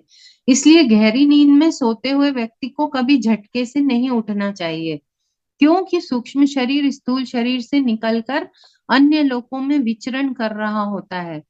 तब आपने देखा होगा कई बार झटके से हमारी नींद खुल जाती है, तो आपकी हृदय का गति एकदम बढ़ी हुई रहती है, और आप उस समय अपनी बॉडी को पूरा मूव करके अचानक उठ के खड़े हो जाते हो, तो आपकी गिरने जैसी स्थिति हो जाती है। तो हमको ये बताया जा रहा है कि झटके से ना उठें, आराम से शांति से आंखों को खोलें, अपने शरीर को महसूस करें। क्योंकि वो सूक्ष्म शरीर जो बाहर लोकों में घूम रहा था, वो जैसे ही आप हिलते हो वैसे ही वो उसी क्षण आपकी स्थूल शरीर में अंदर प्रवेश करके और अपने आप को पूरा एडजस्ट कर लेती है वो बॉडी। तब आप धीरे से उठे। ये हमको सिखा रहे हैं पत्री सर। इसी प्रकार गहन ध्यान में बैठे ध्यानी को भी झटके से नहीं उठना चाहिए। ध्यान में हम परलोक यात्रा करते हैं, हमारा मन शून्य हो जाता है। कई बार देखा है, हम ट्रांस में चले जाते हैं। कई बार हमारा जो सूक्ष्म शरीर है वो क्या होता है, एस्ट्रल एस्ट्रल जो बॉडी है वो बाहर आ जाती है, और सूक्ष्म शरीर एस्ट्रल ट्रेवल कर रहा होता है। और सूक्ष्म शरीर क्या होता है? एक शक्ति पुंज जैसा हो जाता है। जब हम ध्यान करते हैं तो हमारा जो सूक्ष्म शरीर है वो एक शक्ति पुंज ऐसा लगता है ना हमको, कि वो शरीर ऐसे बड़ा हो गया है, उसमें बहुत सारी ऊर्जा भर गई है। तो ये सारा अनुभव हम देखते हैं। तब हमको ध्यान से धीरे से बाहर आना है, या अचानक से ध्यान से उठ के हमको खड़े नहीं होना है। जिस प्रकार गर्भ से बच्चे को बाहर आने के लिए 9 महीने लगते हैं, उसी प्रकार से हमें भी समय लगता है। उसी प्रकार सूक्ष्म शरीर को स्थूल शरीर से बाहर आने की प्रक्रिया में भी समय लगता है।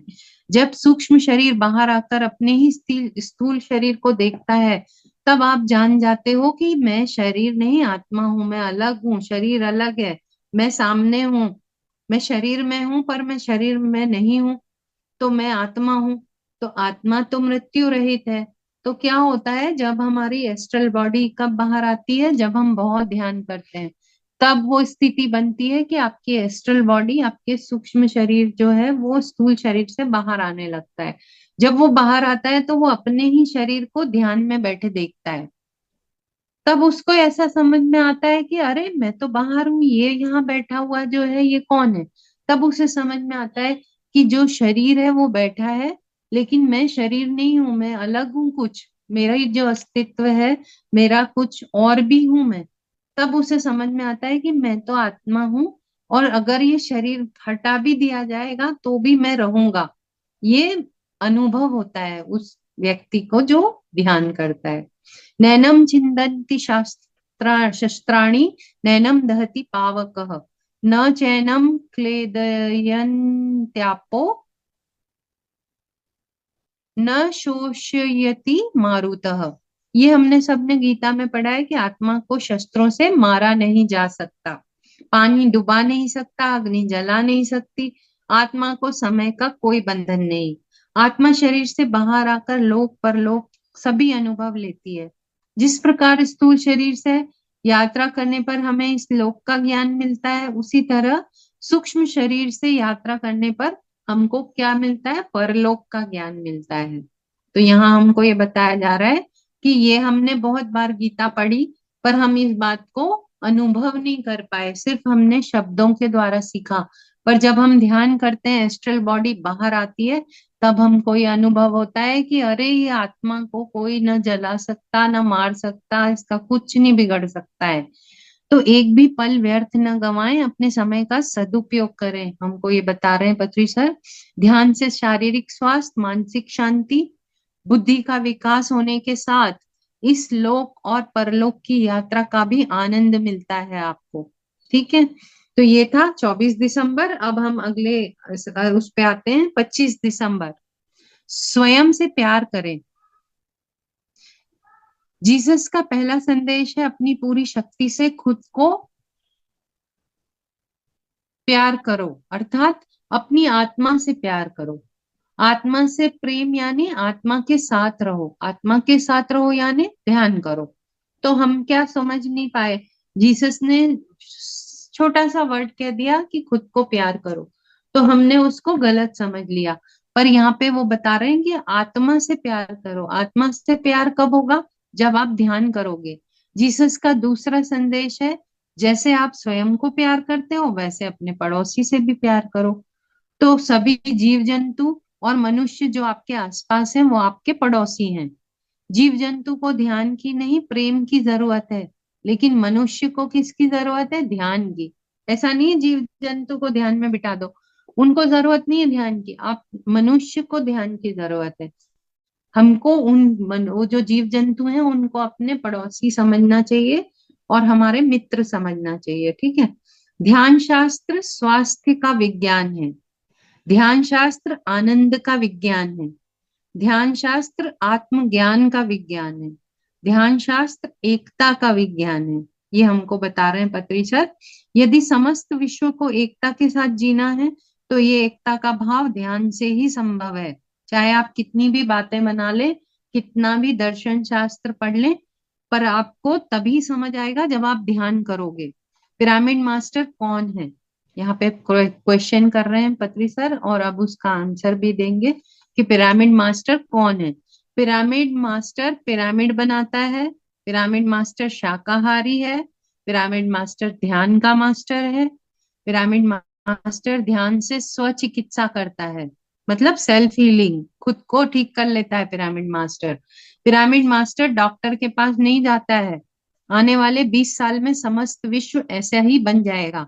माने यहाँ पे पत्री सर बता रहे हैं कि आने वाले 20 साल में हम ऐसे हो जाएंगे कि हम स्वयं ही क्या होंगे, शाकाहारी होंगे, ध्यान करेंगे, है ना, ध्यान के मास्टर बन जाएंगे हम, और सेल्फ हीलिंग करेंगे, हमको डॉक्टर्स की जरूरत नहीं रहेगी। हम खुद को, सॉरी, खुद को हम आराम से हील कर लिया करेंगे। जैसी बीमारी हुई हम ध्यान करेंगे और खुद को हील कर लेंगे। ठीक है। तो 26 दिसंबर यहाँ पे फिर से एक ही बात पत्री सर हर चैप्टर में कह रहे हैं, जो सबसे इंपॉर्टेंट है, अहिंसा परम मोक्ष। मतलब हमें हमेशा याद रखना है कि हम मानव शरीर में आए हुए भगवान हैं, है ना, हम साधारण मनुष्य नहीं है, हम भगवान हैं। अगर ये बात समझ आ गई तो सब कुछ समझ में आ गया है। 26 दिसंबर, अहिंसा परम मोक्ष। तो यहाँ पे हमको क्या बता रहे हैं कि हमें हमेशा याद रखना है कि हम मानव शरीर में आए हुए भगवान हैं। अगर ये बात समझ में आ गई तो सब कुछ समझ में आ गया। हम इस शरीर में साक्षात भगवान हैं। भगवान किसी भी शरीर में हो वह भगवान ही है। मतलब मैं यानी आत्मा दिखाई नहीं देती, मगर मैंने जो कमीज पहनी है वो दिखाई देती है।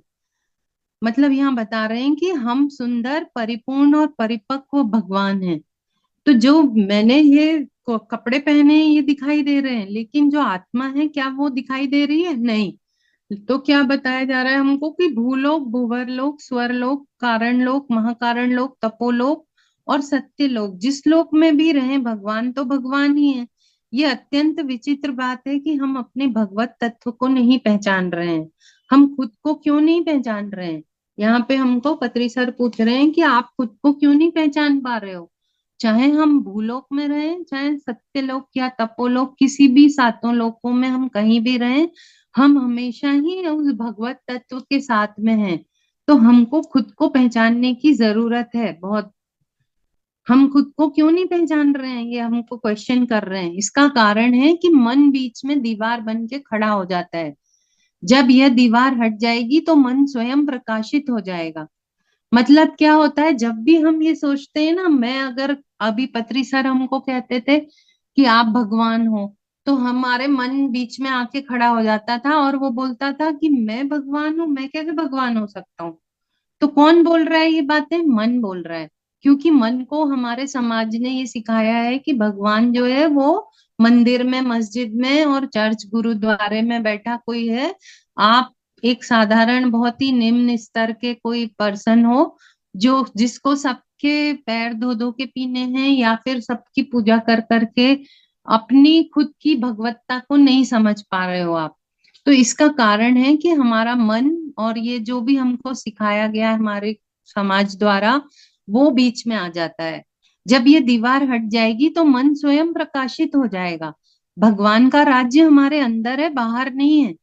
आप सोच रहे हो कि बाहर जाके अगर आप मक्का मदीना और ये सारे जो हमारे तीर्थ स्थान है वहां जाके ऐसा लग रहा है मानसरोवर जाओगे या बद्रीनाथ धाम जाओगे तो आप वहां पे भगवान को मिल जाओगे, ऐसा नहीं है। भगवान का राज्य हमारे अंदर है।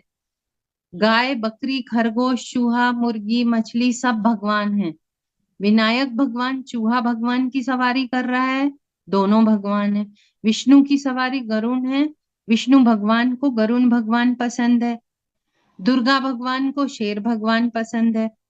जो भगवान को बाहर ढूंढ रहा है वह खुद ही भगवान है। मानव ये कब जानेगा कि वह खुद ही भगवान है? ये क्वेश्चन कर रहे हैं पत्री सर। ध्यान करने से जब मन का पर्दा हट जाएगा तो आत्मा जो भगवान है वह स्वयं को पहचान लेगी। मन को हटाना ही ध्यान है। मन में जो बातें और विषय हैं उनको निकालने से मन खाली हो जाएगा। क्या होता है मास्टर्स, बहुत जन्मों जन्मों से हमने अपने मन को क्या किया है, विषयों से, बातों से भर रखा है। उसमें हमने इतनी धारणाएं बना के रखी हैं। वो धारणाएं समाज ने दी हैं, परिवार ने दी हमको, हमारी परिस्थितियों ने हमको सिखा दिया कि डर के रहो, तुम कुछ भी नहीं हो। तो वो सारी चीजों को हमने, कचरे को भर रखा है अपने मन में। तो यहाँ हमको पत्री सर बता रहे हैं कि उस कचरे को रोज खाली करो। जब कचरा पूरा खाली हो जाएगा आपका, तब क्या होगा? ध्यानम निर्विषय मनम। ध्यानम निर्विषयम मनः। क्या मतलब हुआ? जैसे बर्तन से पानी को निकाल दिया जाए तो बर्तन खाली हो जाता है, उसी तरह मन के अंदर से सब विचार निकल जाएं तो मन शून्य हो जाता है। तो हमको क्या करना है? मन को शून्य करना है। यही हमने पतंजलि योग सूत्र में भी पढ़ा है। क्या पढ़ा है? योग चित्त वृत्ति निरोध। क्या परिभाषा दी उनने? योग क्या है? अर्थात चित्त की वृत्तियों का निरोध करना ही योग है। चित्त की वृत्तियां क्या होती हैं? काम, क्रोध, लोभ, मोह, मद, माश्चर्य, ये क्या है? सारी वृत्तियां हैं हमारे चित्त पे, जो हमारे चित्त को ढके रहती हैं। तो योग का अर्थात, सब लोग क्या सोचते हैं, योग का अर्थ क्या है? भुजंगासन, मयूरासन, सर्वांगासन, ये सब करना योग है। पर योग का संबंध शरीर से नहीं, मन से है। यहाँ पे हमको योग की जो कंप्लीट डेफिनेशन है वो बताई जा रही है। हमने पतंजलि योग सूत्र में भी पढ़ा है कि योग के जो है 8 अंग होते हैं ना, अष्टांग बताया गया है वहां पे। यम, नियम, आसन, प्राणायाम, है ना, प्रत्याहार, धारणा, ध्यान, समाधि। तो वो जो 8 अंग हैं उसमें पत्री सर क्या बोल रहे हैं कि जो यम, नियम, आसन, आसन क्या है? तीसरा है। तीसरा आसन में क्या होता है? वो होता है मयूर आसन, भुजंगासन, ये सब। तो हमने योग की परिभाषा को क्या किया, गलत अर्थों में समझ लिया। योग का मतलब ये आसन करना नहीं है, आसन योग का एक अंग है बस। तो मन को निर्विषय करना ही योग है। योग चित्त वृत्ति निरोध, किसने कहा, पतंजलि योग सूत्र में महर्षि पतंजलि ने कहा। ठीक है। तो कोई जानवर योग नहीं करता। कोई भी जानवर योग करता है क्या? केवल मानव ही हाथ पैर इधर उधर ऊपर नीचे मुड़ता रहता है, कभी सिर को नीचे करता है, पैर ऊपर कर लेता है, शीर्षासन करता है। ये सब योग नहीं है। जैसे शरीर पर पहने हुए वस्त्र को तोड़ने मोड़ने से शरीर को कुछ फर्क नहीं पड़ता, क्योंकि वस्त्र हमने पहना है, हम वस्त्र नहीं है। कितनी सुंदर बात कही है कि अगर वस्त्र पहने हैं मैंने ये, अगर मैं इनको तोड़ू मरोड़ू तो मेरा शरीर वैसा ही रहेगा। ऐसे ही केवल शरीर को मोड़ने तोड़ने से कुछ नहीं होता, क्योंकि हम शरीर नहीं आत्मा है, और शरीर हमने धारण किया है। तो यहाँ पे पत्री सर ये बोल रहे हैं कि जिस तरह हम कभी करताल में हैं, कल यहाँ से हम चले जाएंगे, इसी तरह हम कुछ समय के लिए शरीर में आए हैं, कुछ समय बाद ये शरीर कहाँ जाएगा? शरीर रहेगा क्या? नहीं रहेगा। मरने के बाद सब लोग स्वर्ग चले जाएंगे। तो वो ये बताना चाह रहे हैं आपको कि योग की सही परिभाषा को जाने। तो वहां पे ये नहीं बताया जा रहा है कि आप योगासन मत करो। वो ये बोल रहे हैं कि योग के समग्र रूप को समझो आप अगर ये सोच रहे हो कि मैं सिर्फ मयूरासन, भुजंगासन, सर्वांगासन या शीर्षासन करूंगा तो जीवन का उद्धार हो जाएगा, तो ऐसा नहीं होगा। क्योंकि जिस क्षण आपके प्राण जाएंगे, शरीर को छोड़ेंगे, वह शरीर को आपके को मिट्टी में मिला दिया जाएगा, जल जाएगा या मिट्टी में मिल जाएगा वो। तब तब भी आप रहोगे। तो यहाँ पे उससे ऊपर की बात बताई जा रही है आपको कि आप योग की सही परिभाषा को जानो, है ना। तो योग क्या है, वो ये बता रहे हैं कि आप उसको छोटे अर्थों में मत लो। सिर को ऊपर नीचे करना योग नहीं है। वो ये बोल रहे हैं कि जब आप ध्यान के साथ एक हो जाते हो, योग का मतलब क्या, पतंजलि योग सूत्र में भी बताया गया है कि जब ये आपकी इंडिविजुअल जो कॉन्शियसनेस है, ये चेतना है, जब वो यूनिवर्सल कॉन्शियसनेस के साथ मर्ज हो जाती है, माने कि जब आप इस शरीर में रहते हुए ही ये जान लेते हो कि मैं सिर्फ एक छोटी सी आत्म चेतना नहीं हूं, मैं उस बड़ी जो समग्र चेतना फैली हुई है उसी का एक छोटा सा हिस्सा मैं मेरे पास है। तब आपको वो समग्रता का ज्ञान होता है, वो है योग। ऐसा बताया गया है महर्षि पतंजलि के द्वारा। ठीक है। तो यहाँ पे पितामह भी वही बताने की कोशिश कर रहे हैं कि यहाँ पे ये बताया जा रहा है कि जब गीता में कृष्ण ने अर्जुन से कहा, हे अर्जुन, तुम अगर मर गए तो स्वर्ग जाओगे, अगर जीतोगे तो यहाँ राज्य करके स्वर्ग भोगोगे, फिर किस लिए रो रहे हो? तो यहाँ पे कृष्ण जी ने अर्जुन को क्या समझाया कि अर्जुन, तुम अगर मर गए तो स्वर्ग जाओगे, और अगर जीत गए तो भी यहाँ तुम्हारा स्वर्ग जैसा जीवन हो जाएगा। तो दोनों तरफ तुम्हारा स्वर्ग है, तो फिर क्यों रोते हो? हे कुंती पुत्र अर्जुन, उठो, योद्धा बनो। मरने से डर रहे हो या मारने से डर रहे हो? तुम खुद मरने से डरते हो या दूसरों को मारने से डर रहे हो? ये दोनों ही पागलपन है। जो जीने के लायक नहीं है उनको मारो। मतलब यहाँ पे कौरवों ने पांडवों के ऊपर अन्याय किया है, इसलिए दुर्योधन, भीष्म, द्रोणाचार्य को मारो। वहां पे कृष्ण जी जो है वो अर्जुन को बता रहे हैं। जो जंतु, तो सबके मन में आएगा कि एक तरफ तो हमको बोला जा रहा है कि हिंसा मत करो, अहिंसा के साथ रहो। तो यहाँ पत्री सर हमको बता रहे हैं कि जो जंतु, गाय, बकरी, मुर्गी, मछली खुशी से खेल रहे हैं, उनको मारना शोचनीय स्थिति है। वो सब प्राणियों को नहीं मारना है, यही मुक्ति है। क्योंकि तुम भगवान हो, भगवान होकर जो नहीं करना है वो कर रहे हो, और जो करना है वो नहीं कर रहे हो। माने सब कुछ सही है, केवल मांसाहार लेना गलत है। अहिंसा का पालन करना ही मुक्ति और मोक्ष का मार्ग है। मतलब अहिंसा के साथ रहो। पर वहां वो जो बता रहे हैं अर्जुन को, वो उसका धर्म की बात बता रहे हैं। इसको हमको दोनों को जोड़ना नहीं है। ठीक है ना। वो बता रहे हैं कि मछली, मुर्गी, ये सब अधर्मी नहीं है, ये क्या कर रहे हैं, ये बेचारे चुपचाप शांति से खेलते रहते हैं, हम क्या करते हैं, उनको मार मार के खा जाते हैं। तो हमको ये बताया जा रहा है कि अहिंसा के साथ रहो, वो मित्र हैं उनके साथ मित्रत्व का धर्म का पालन करो आप। ध्यान, पिरामिड और संगीत आनंद के लिए है, लेकिन उससे मुक्ति नहीं मिलती है।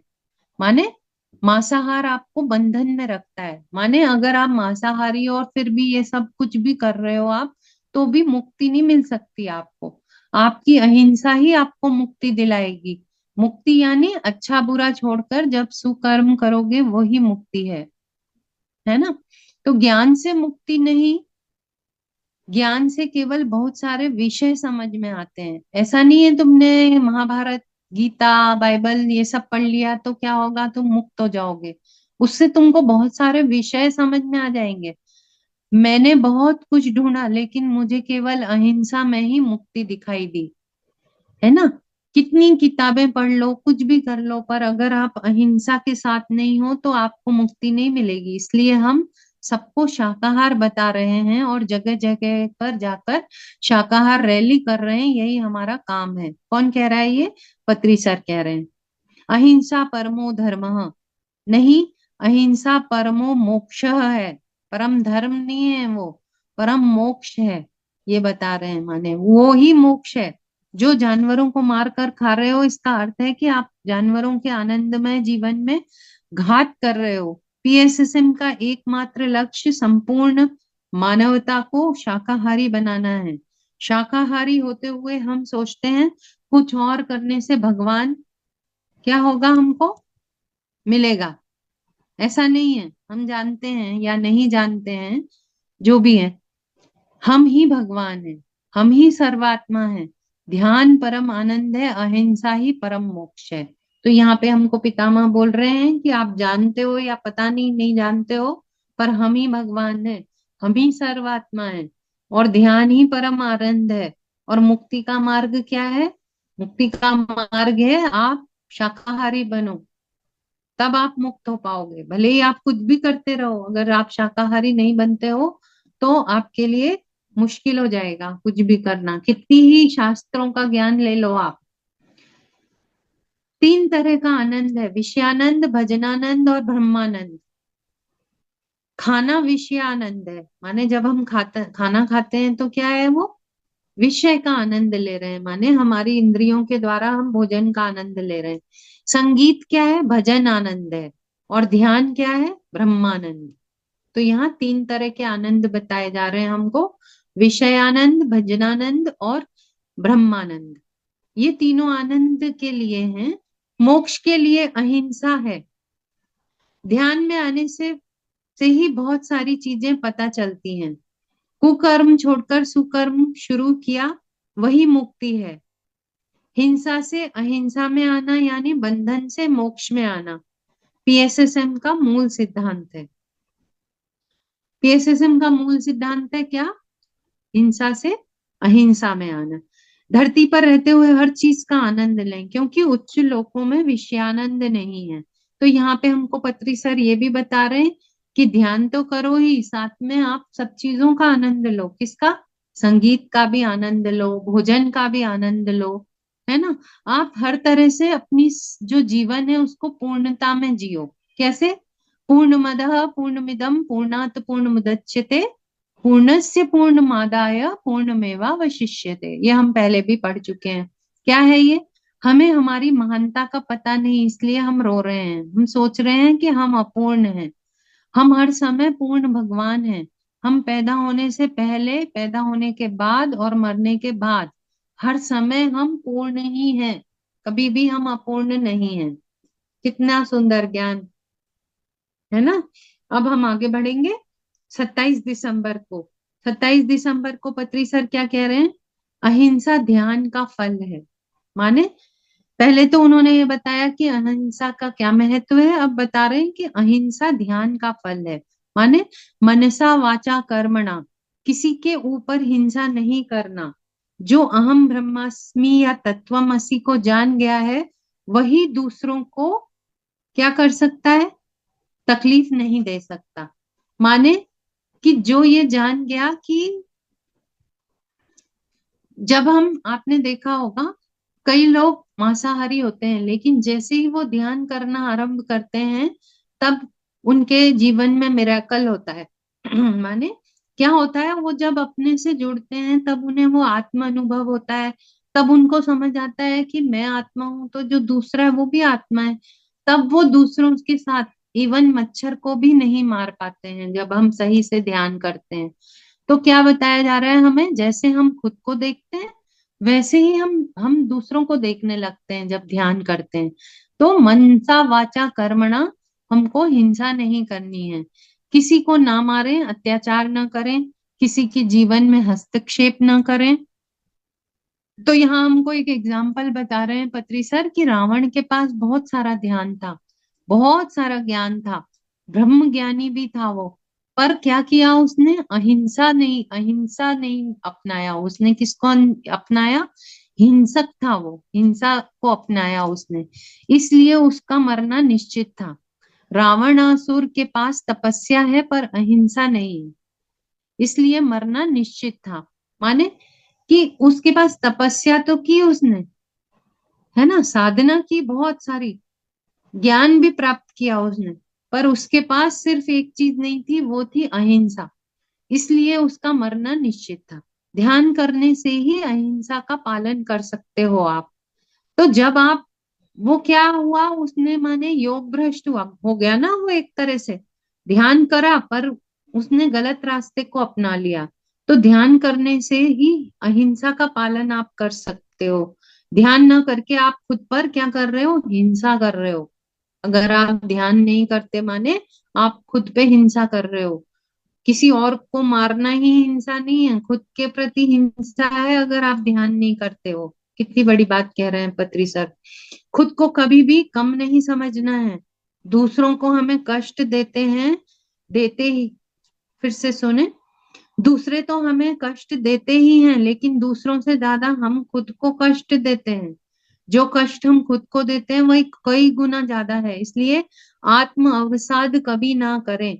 आत्म अवसाद क्या होता है मास्टर्स, वो ये बता रहे हैं कि मान लो कोई व्यक्ति, मान लो मेरी फ्रेंड आके मुझे कुछ भी बोल जाती है, तो वो तो क्या बोल के गई, 2 सेंटेंस बोल के गई मुझे। कितना समय लगा उसे, 20 सेकंड लगे। पर उसको लेके मैंने अपने ही अंदर उथल पुथल शुरू कर दी, और वो जो जहर है वो कहाँ बना, मेरे अंदर बना। ऐसा कैसे कह दिया उसने, मेरा अपमान क्यों किया, ये ऐसे ही है। मैंने उसको जज भी कर दिया, मैंने उसको भला बुरा कहा और उससे बदला लेने का ठाना। तो मैंने क्या किया, अपने अंदर ही जहर भर लिया। वो तो जरा सा कुछ बोल के। तो वो यहाँ पे हमको ये बता रहे हैं पत्री सर कि तब मैंने क्या किया, खुद के साथ हिंसा की, है ना। तो दूसरों से ज्यादा हम खुद को कष्ट देते हैं। जो कष्ट हम खुद को देते हैं वो बहुत गुना ज्यादा होता है। तब हम कहाँ चले जाते हैं, आत्म अवसाद। आत्म अवसाद का क्या मतलब है, डिप्रेशन, है ना। तब कोई भी कम नहीं है, सब एक समान है, हमको ये याद रखना है। यदि आप खुद को कम समझ रहे हो तो आप खुद पे हिंसा कर रहे हो, तो आप अपने ही शत्रु बन गए हो, है ना। बाहर से कोई हमारा शत्रु नहीं है। आपको स्वयं को सुधारने की जरूरत है, तभी आपकी प्रगति होगी। तो यहाँ पे हमको बताया जा रहा है कि अहिंसा जो है वो ध्यान का फल है। जब आप ध्यान करते हो तो ऑटोमेटिक आप अहिंसक हो जाते हो, अगर आप सही रास्ते पे हो, आप योग भ्रष्ट नहीं हुए हो तो।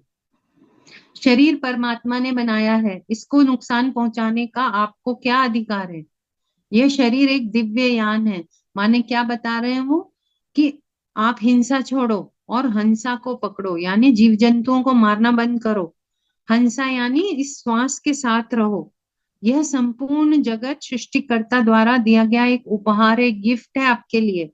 इसका सदुपयोग करो। इसमें एक मेहमान की तरह रहो। जैसे हम होटल में जाते हैं तो मेहमान की तरह रहते हैं ना। ऐसा तो नहीं करते कि अब हम होटल में गए हैं तो अब बोले मेरा ही है ये कमरा, अब मैं यहीं रहूंगी। ऐसा नहीं करते ना। तो आप मेहमान की तरह रहें। आपको जो भोजन उपलब्ध हुआ है उसको प्यार से खाएं, जो चीजें आपको उपलब्ध हैं उनको यूज भी करें। पर मेहमान की तरह रहें, उपहार समझ के यूज करें। ये नहीं प्रकृति को पूरा जंगल काट दिए, सारा फर्नीचर ये वो बना बनू के पूरा जंगल काट लिया आपने, पूरी प्रकृति को नाश कर दिया, और आप ये सोच रहे हो कि मैं बहुत ही सुंदर काम कर रहा हूं, तो आप गलत हो। आपको उपहार दिया है, उसे उपहार की तरह यूज करो, मेहमान की तरह रहो। धन आपका नहीं, आपको दिया गया है, आप इसके संरक्षक हो, धन के संरक्षक बस हो आप। उसको जितना इस्तेमाल करना है यूज करो, उसको इकट्ठा कर करके बैंकों में मत मत भरो, ये भी बता रहे हैं हम। जीवन आपका नहीं, आपको दिया गया है। ठीक है, जीवन क्या है, आपका नहीं है, आपको दिया गया है। शरीर आपका नहीं है, आपको दिया गया है। सब सृष्टि की सुंदरता को बढ़ाने के लिए दिया गया चीजें हैं आपको। आप क्या सोचते हो, मेरा शरीर, मेरा जीवन, मैं मेरे को ये मिला, मेरे ही सामान। तो वो ये बता रहे हैं आपका कुछ भी नहीं है यहाँ, ये सिर्फ आपको सब चीजें दी हैं, आप लेके नहीं आए हो कुछ भी। मनसा वाचा कर्मणा हिंसा ना करो, दूसरों के तन और धन पर नजर मत रखो। अहिंसा के लिए ध्यान साधना है, और ध्यान का फल है अहिंसा। माने कितना एक ऐसा सूत्र दिया यहाँ पे पत्री सर ने, कि अहिंसा के लिए ध्यान साधन है, और ध्यान का फल है अहिंसा। माने दोनों एक दूसरे से जुड़े हुए हैं। अगर आप अहिंसा रहो, अहिंसा के साथ हो, तो ध्यान आपके लिए इजी हो जाएगा। और अगर ध्यान कर रहे हो तो उससे आप अपने आप ही अहिंसक हो जाओगे। तो अहिंसा के लिए हम सब ध्यान कर रहे हैं। स्वाध्याय सज्जन संगत के अहिंसा के बीज हैं। हमें अहिंसा के विश्व रूप को देखना है। अहिंसा का विश्व रूप देख लिया तो आप अहम ब्रह्मास्मि स्थिति में हैं। अहिंसा का विश्व रूप क्या है? अहिंसा का विश्व रूप यहाँ पत्री सर ये बता रहे हैं कि हमने अभी क्या किया, बाउंड्रीज बना के बैठ गए कि मैं भारत में रहता हूँ, मैं भारतवासी हूँ। ये यूरोप में रहता है तो ये वहां है, ये चाइना में रह रहा है तो ये चाइना का वासी है, ये यूएसए है तो ये अमेरिकन है। तो हमने क्या किया, इस धरती माँ को बहुत सारी रेखाएं खींच के बांट दिया। लेकिन जब हम विश्व रूप में देखते हैं, अभी क्या होता है, हम युद्ध कर रहे हैं कि मेरी बाउंड्री बढ़ जाए, मेरा देश थोड़ा और आगे बढ़ जाए, तो दूसरे देश पे हम युद्ध करते हैं। फिर क्या होता है, हिंसा करते हैं, दो लोगों को मारते हैं, और हम उस देश को अपने देश में मिलाना चाहते हैं। तो यहाँ पे क्या बोल रहे हैं, वो विश्व रूप में देखो अहिंसा को, तब आप अहम ब्रह्मास्मि की स्थिति में आ पाओगे। तो अब नेक्स्ट हम आगे बढ़ते हैं।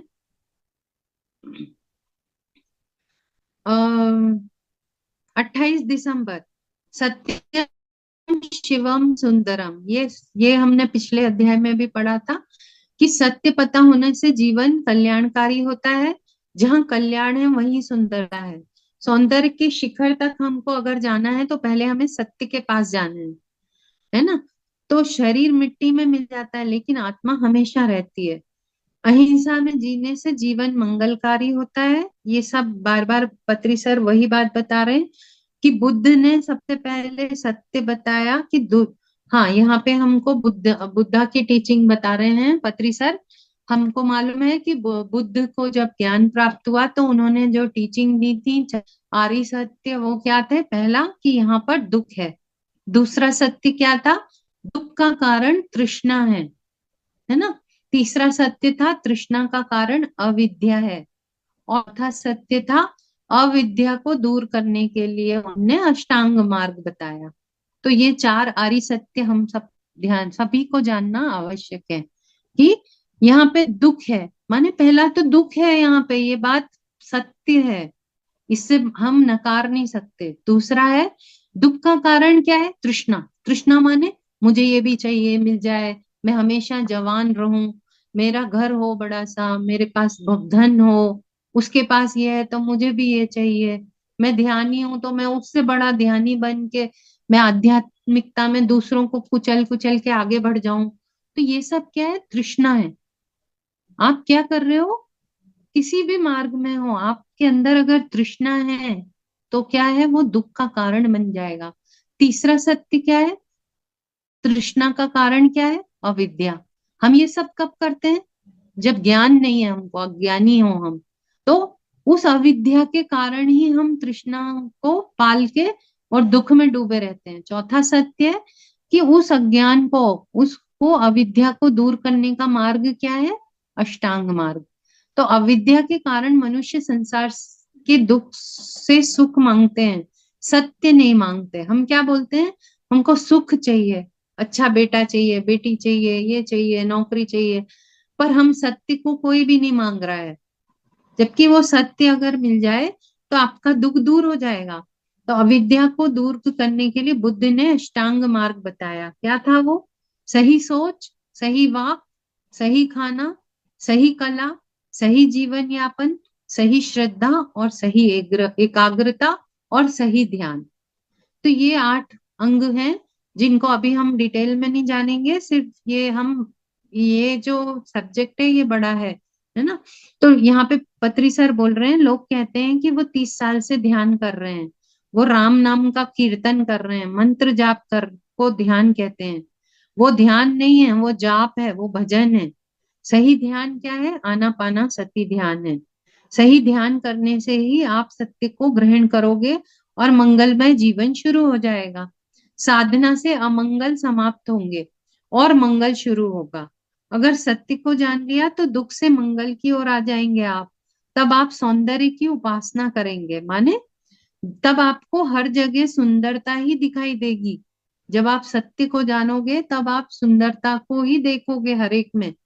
कई जन ध्यान करने के बाद ही आपकी ऐसी स्थिति आ पाती है, वरना हम दूसरों में गलतियां ही देखते हैं, हर जगह हमको असुंदरता ही दिखाई देती है। तो यहाँ हमको बताया जा रहा है, जैसे कि श्री राम रघुकुल से आने के बाद राजा दशरथ से कहा, श्री राम गुरुकुल से जब आए तो उन्होंने अपने पिता से कहा कि वशिष्ठ मुनि को इतना ज्ञान है, मुझे उनसे ज्ञान प्राप्त करना है। तभी महर्षि विश्वामित्र राजा दशरथ के पास आए और कहा कि राक्षसों से हमारी रक्षा करने के लिए राम को हमारे साथ वन में भेजो। तब राजा दशरथ ने कहा, राम तो अभी बालक है, उसे कुछ भी पता नहीं। तब ऋषि विश्वामित्र ने कहा कि जब संसार में जाएंगे तभी सीखेंगे। तब वशिष्ठ मुनि ने श्री राम के लिए 21 दिन की सत्य सभा का आयोजन किया। तब क्या हुआ था? श्री राम ने पूरे ब्रह्मांड के सत्य को जानने के लिए जो वशिष्ठ मुनि थे उनसे बहुत सारे प्रश्न पूछे, जिसको कि एक बुक है जिसका नाम है योग वशिष्ठ। उस ग्रंथ का नाम है योग वशिष्ठ। उसमें संग्रहित किया गया है। अगर आपको भी श्री राम की तरह सत्य जानने की इच्छा है, तभी गुरु से आपको सत्य का ज्ञान मिलता है। जब आपकी इच्छा होगी तभी वो ज्ञान मिलेगा ना। पर आप अगर धन के पीछे दौड़ रहे हो तो वो ज्ञान कैसे मिलेगा आपको, है ना। तब यहाँ पे अब पत्री सर बता रहे हैं कि 4 सत्य वचन हैं। पहला क्या है? शरीर, मैं शरीर नहीं हूं। दूसरा, मैं मन नहीं हूं। तीसरा, मैं बुद्धि नहीं हूं। चौथा, मैं आत्मा हूं। तो क्या है? मैं शरीर नहीं हूं, मैं मन नहीं हूं, मैं बुद्धि नहीं हूं, मैं कौन हूं? आत्मा हूं, एक आत्मा हूं मैं। एक पेड़ के अनेक पत्तों की तरह हम सब आत्मा हैं, लेकिन पूर्ण आत्मा एक ही है ना। तो हम भूलोक में आकर उच्च लोगों का, क्योंकि हमें ज्ञान नहीं होता, हम सब भूल जाते हैं। तो उस भूले हुए सत्य को जानना, याद करना और उसके साथ जीवन को जीना ही हमारा उद्देश्य है।